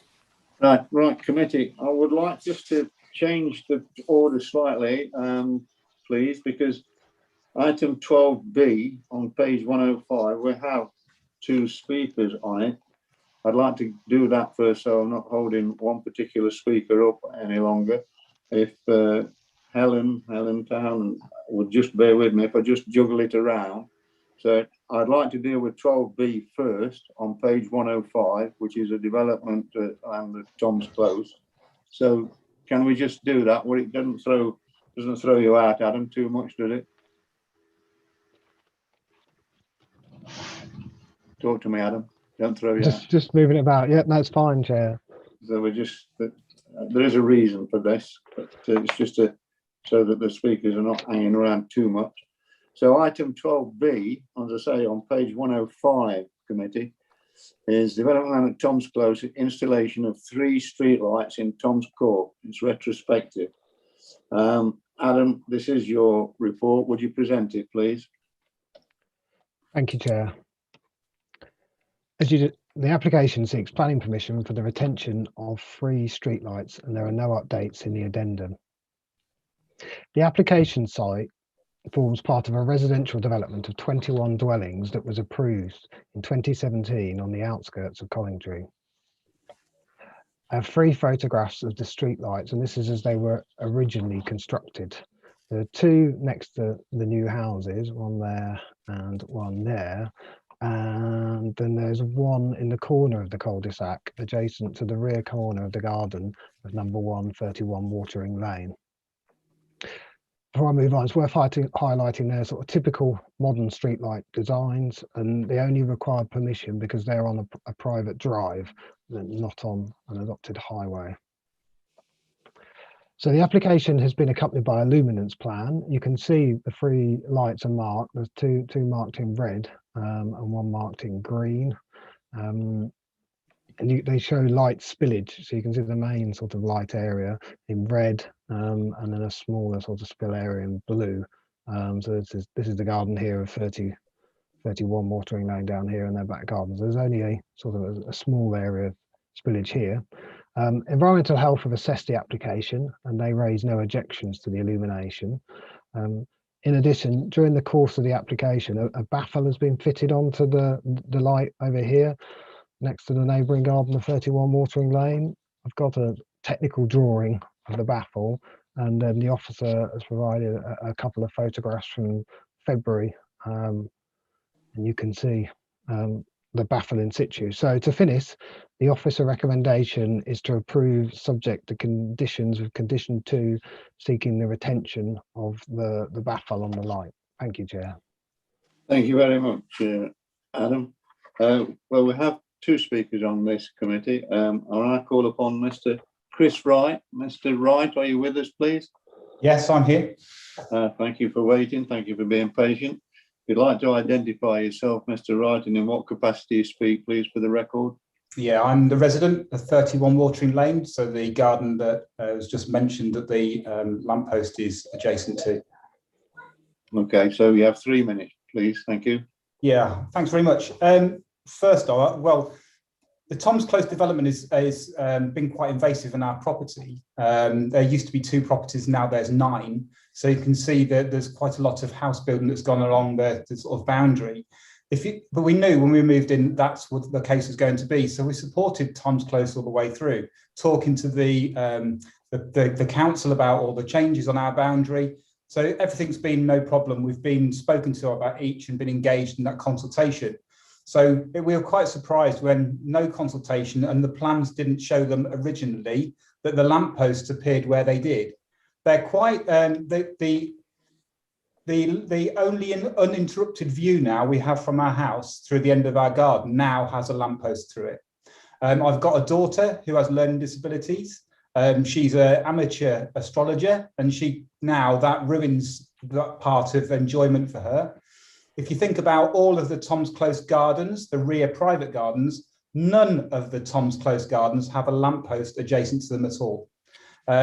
Most of the light that comes from the lamppost that's adjacent to my garden actually falls in my garden and doesn't illuminate the street in Tom's Close.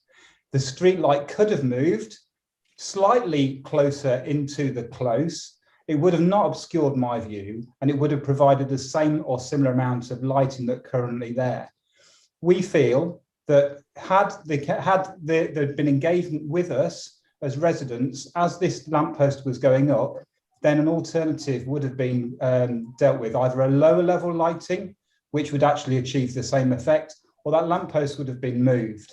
So we're quite saddened that after all the work we did with the Tom's Close developers and the council working quite closely with them, that this appeared and there was no consultation, and that's quite upsetting really as a resident.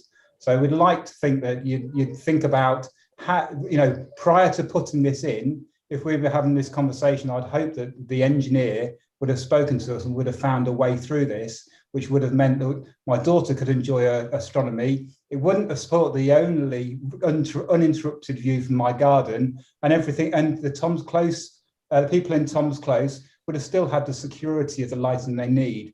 So that's my objection is, can we rethink that particular lamppost? It's a shame that if this is carried, that it may well be due to the fact that it's there now, so I've got to live with it. But that's all I've got to say. So hopefully, you'll take that on board. Thank you for that statement, Mr. Right, if you just wait there. Committee, do you have any questions to ask of Mr. Wright? No? No indications, Chair. I think Arthur, Councillor McCutcheon, Arthur, yeah.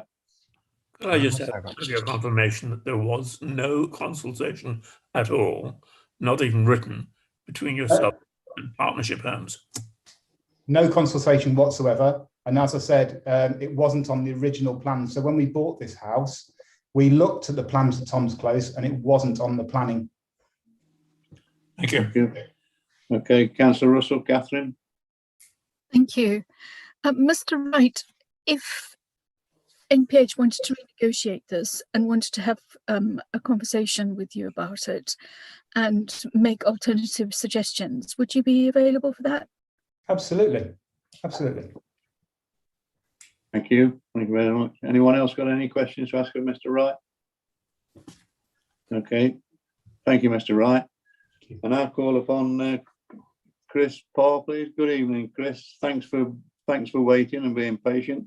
I'll get to Helen in a bit. But Chris, if you'd like to identify yourself, well, you don't have to for us, but it's for the record, and in what capacity you speak, please. You're on mute, Chris. You're on mute. Okay, Chris. Technology is a wonderful thing, isn't it? It is. Good evening, Chair. Good evening, committee. My name's Chris Purr. I'm the Major Works Manager for Northampton Partnership Homes. Okay, you have 3 minutes, Chris, as you know. Yeah, thank you. I need to speak in support of the application. The original design that was incorporated did include lighting. It was not included within the planning application because at the time we were advised it wasn't necessary. Because it was on an unadopted highway, the advice we received was actually in error, so we had to put a retrospective planning in. M&E's consultants designed to provide an acceptable level of lighting or a minimum level of lighting within the area in consultation with building control, and the positioning of it was considered to be the optimum with a minimum amount of light spillage into the rear garden. In consulted with building control, we have incorporated a baffle which reduces dramatically the amount of spillage back into the garden. I do also know that Mr. Wright had concerns regarding security for his garden, and in line with secure by design principles, we've agreed to provide trellis along the top of the fencing along the side and the rear of the garden to add a bit of security to that, which we have appointed contractors to. I think overall you will all agree, those of you who've seen that the development is a brilliant development, and this small retrospective application is just to complete it to be fully compliant as far as building control is concerned.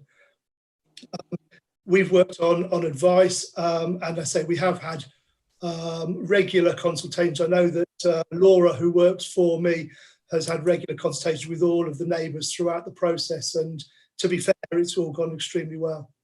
So I'm supportive of this, and I think that I cannot think that there's a better place to put that lamp in order to be compliant with the with building control.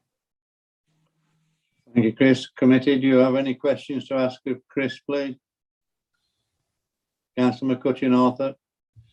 I thought I heard you say, Mr. Parr, that you had been having discussions with the gentleman who spoke just before you on matters of security, and they didn't include lighting with him at that time? Councillor, no. The lighting issue obviously is throwing light forward into securing the Tom's Close estate, and that is obviously a requirement as far as safety and security, as far as building control and that development is concerned. The concern that Mr. Wright had, as I understand it, was anybody possibly using the lamp standard to climb over the fence into his rear garden. And so we've obviously agreed that we will in line with secure by design standards, put trellis along the top of the fence in order to make that more difficult if indeed it was a problem. Anyone else got any questions to ask of Chris, please, Mr. Paul? Councillor Markham, Brian? Yeah, if I could ask Mr. Park, the location of the three lights are then relevant engineers, specialists or whatever determined where they should be for security reasons and lighting and safety reasons, I guess. You know, that and yeah, that's, yeah. So, and I mean, do building control actually suggest, as part of that, the building control say, well, they must be there or not? No, Councillor Markham, sorry, maybe I misled you slightly on that. I apologise. We go to building control with our proposal, and they agree. So it is purely from us, but we take advice from consultants on that. Councillor Birch, Jane, yeah. Yeah. Good evening, Chris. It's always difficult finding people on the screen, isn't it?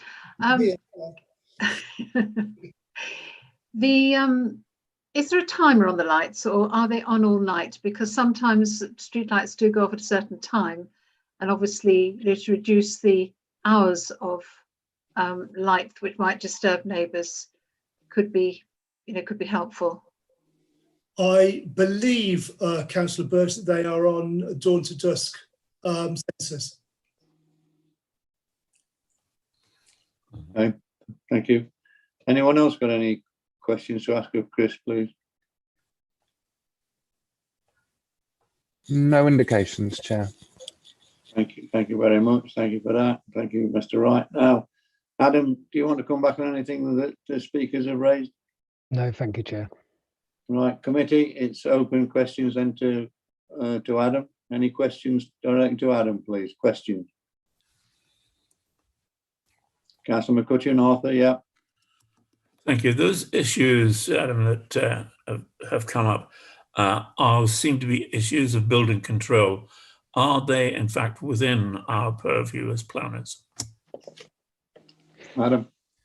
It's within our control to this application as to whether this proposal is acceptable in planning terms. So looking at planning issues like the impact on the street scene, the impact on the amenity of neighbours, including the impact of the light.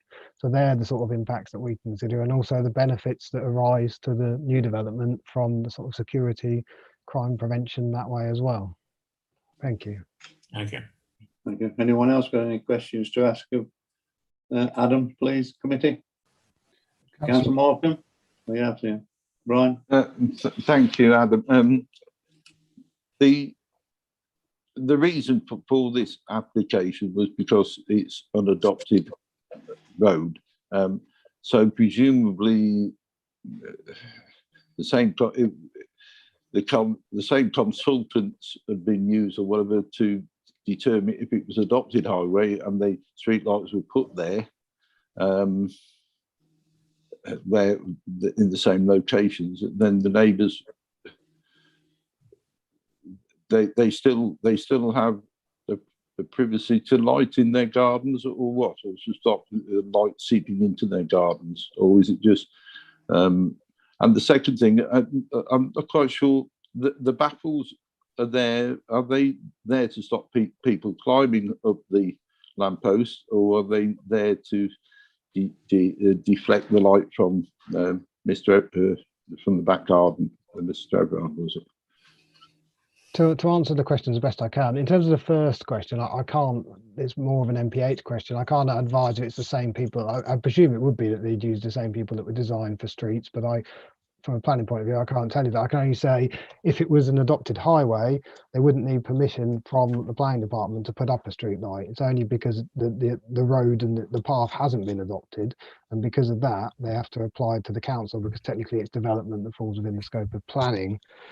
In terms of the baffle is actually, it's a deflector on the light, or like a shield. Shield may be a better word. The baffle's used in the report. It's like a shield. The planning condition 2 refers to three sides that the shield would be on. And it's effectively a bit of a bit of metal that would extend down to stop the light spilling across, and it also means that when you look across, you shouldn't be able to directly see the light source.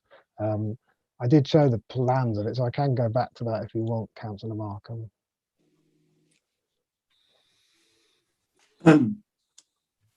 Brian, did you hear that? Has he gone? Where's he gone? Yeah. Thank you. Yeah. You're okay. All right.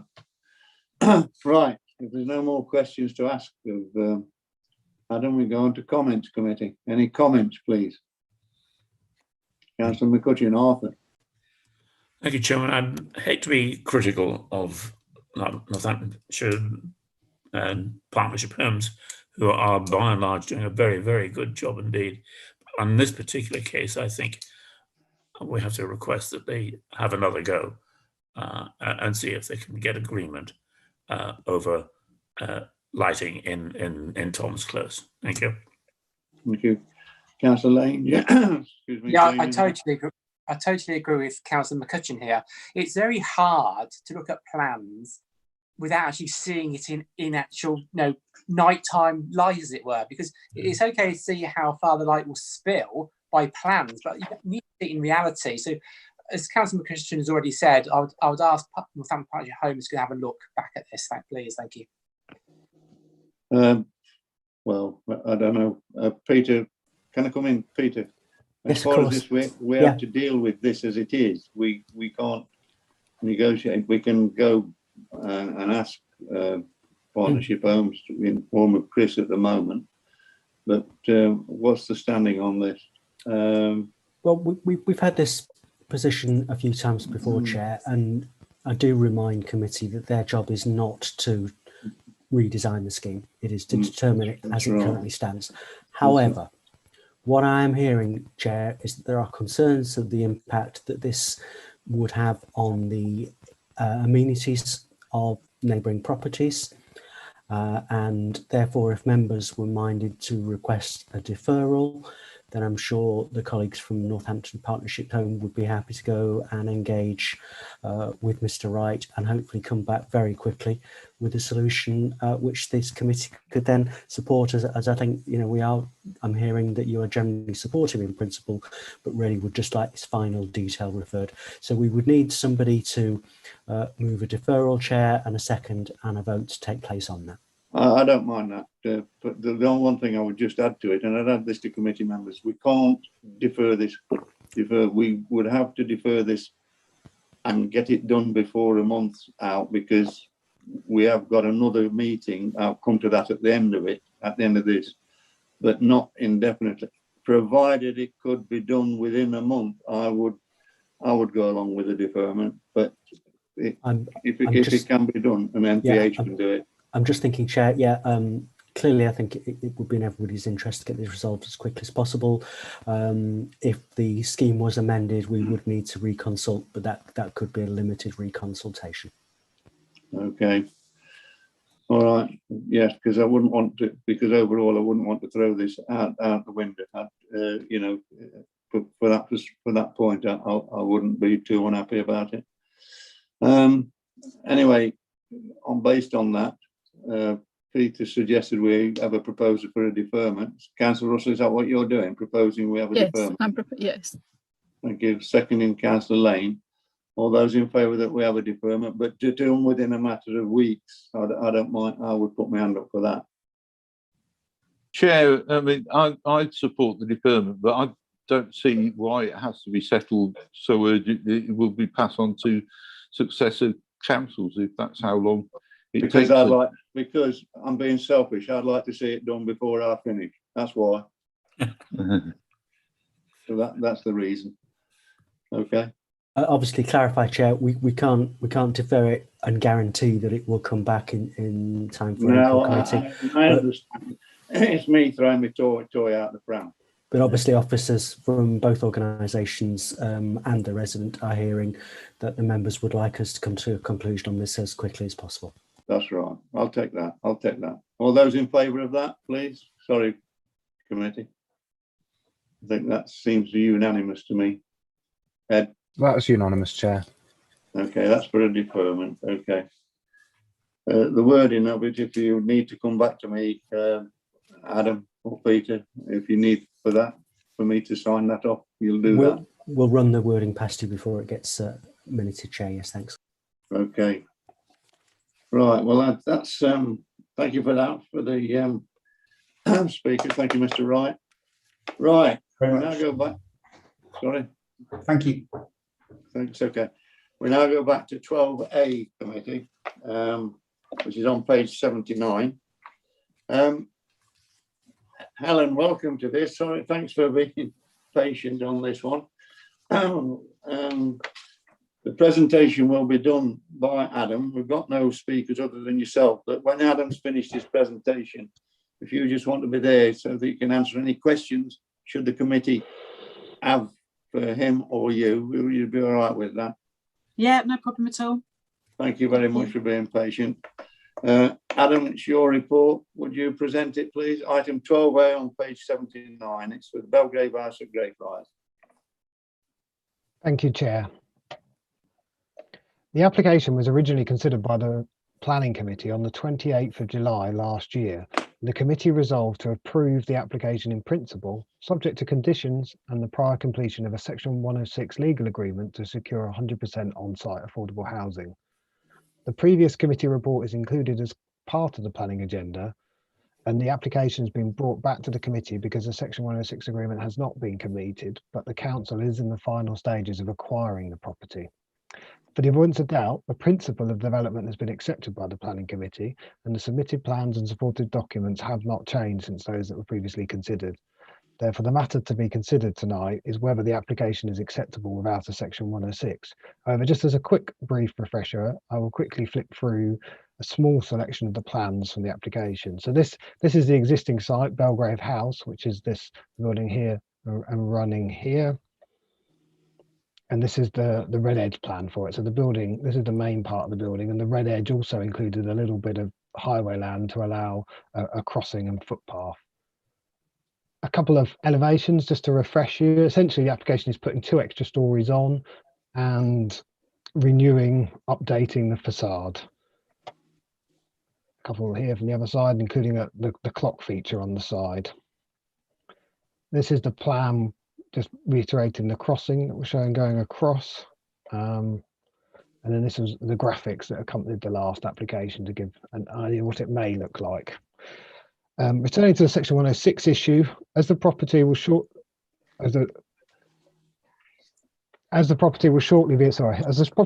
be in the council's ownership, the council will have control regarding the affordable tenures of the new flats, and any potential decision to dispose of the site in the future would rest with the council.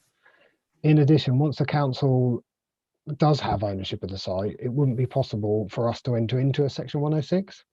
Therefore, it's considered that because we're acquiring the ownership, it will result in certainty that development will be delivered in its entirety as affordable housing. There is a small update to the wording of the recommendation in the addendum, and I've included it underlined just to highlight it. And effectively, it reflects that there was a small delay in the acquisition of the application property. So it was understood when the committee report was drafted that it was going to be purchased at the same time. But there's been a small delay in the acquisition, and as such, the recommendation is updated to subject to the council acquiring the ownership of the application property and subject to the conditions in the committee report. Thank you, Chair. Thank you, Adam. Well, we have no speakers, and Helen Town is here of MPH.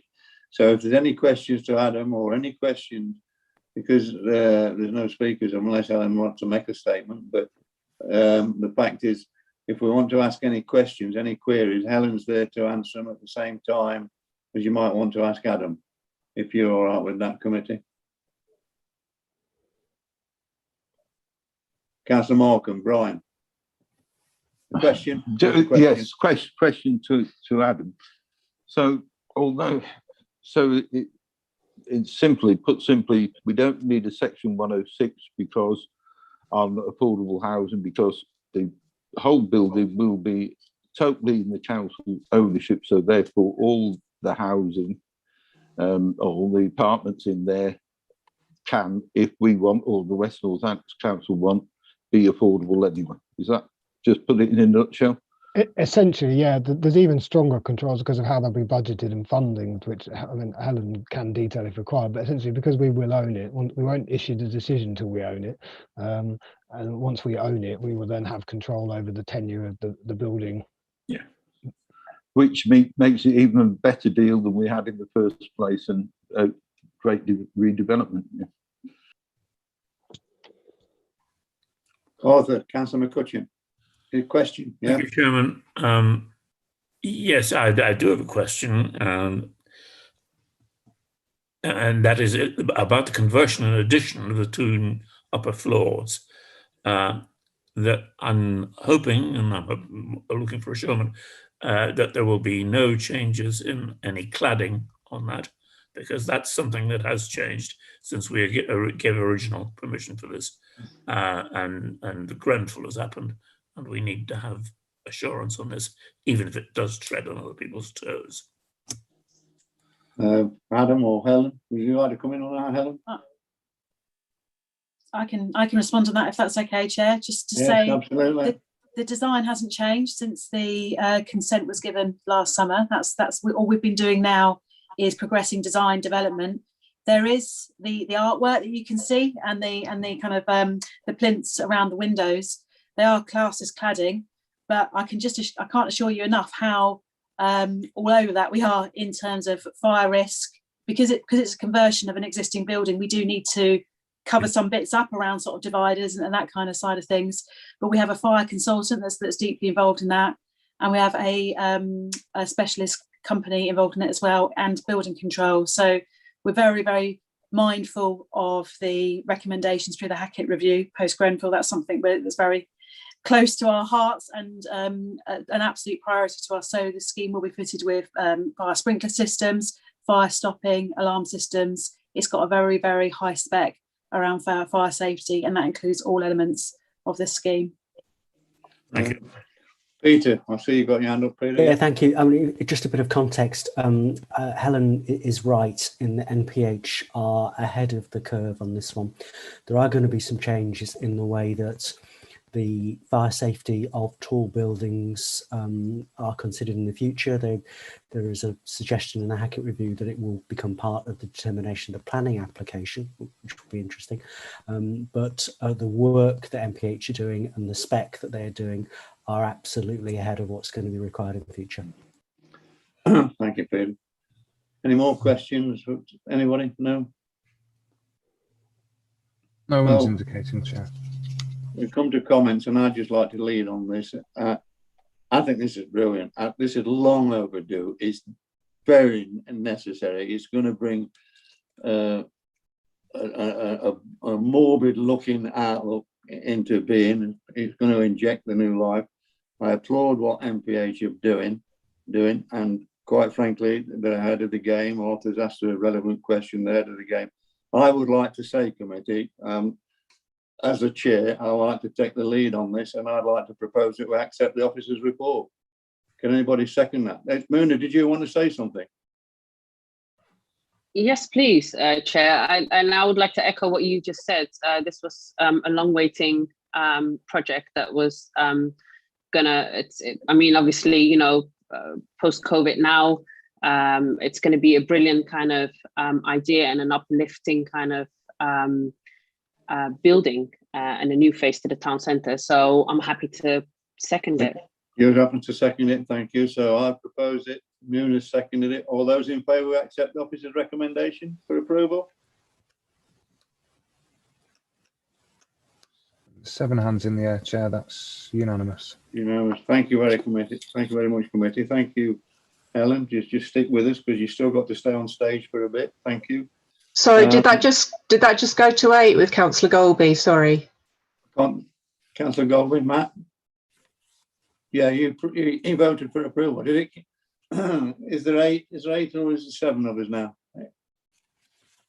Well, we'll put the hands up again. All those in favour. 4, 5, 6, 7. Oh, my apologies, Chair. I couldn't see Councillor Birch. It is 8, not 7. It's all right, Ed, your abacus has broke down. It always happens. Modern technology. Okay, thank you very much. Right, we now come on to the last item on the agenda committee. Now we go to item 12C on page 111, which is the Newton Building, University of Northampton Avenue campus at St George's Avenue, change of use of the Newton Building from educational to offices and learning. Adam, this is your report again. Would you like to present it, please? Thank you, Chair. So the application would be a change of use to a mixed use comprising offices for MPH and a base for their community learning and resident engagement programs. The application site forms part of the Avenue campus and it's grade 2 listed and falls within the Kingsley Conservation Area. The building was used for offices, classrooms and lectures for the university since around 2008, but it has been vacant since the university relocated to the Waterside campus in 2018. It should be noted that the committee recently resolved to grant a hybrid planning permission for 170 dwellings on the remainder of the Avenue campus site. Here we have a detailed site plan with the Newton building here and the car park here. And although it shows marked bays, there is informal parking within it such that the site can accommodate at least 87 spaces. So to conclude on a picture of the building, there are no updates and the officer recommendation is to approve subject to conditions. Thank you, Chair. Thank you, Adam. Helen, Chris, if you're prepared just to sit there in case there's any questions to come of you, please. I'd be very grateful if you, unless you really want to say something, but it goes straight to the nub of the matter. Committee, if you have questions to ask of Adam, Helen or Chris, are there any questions?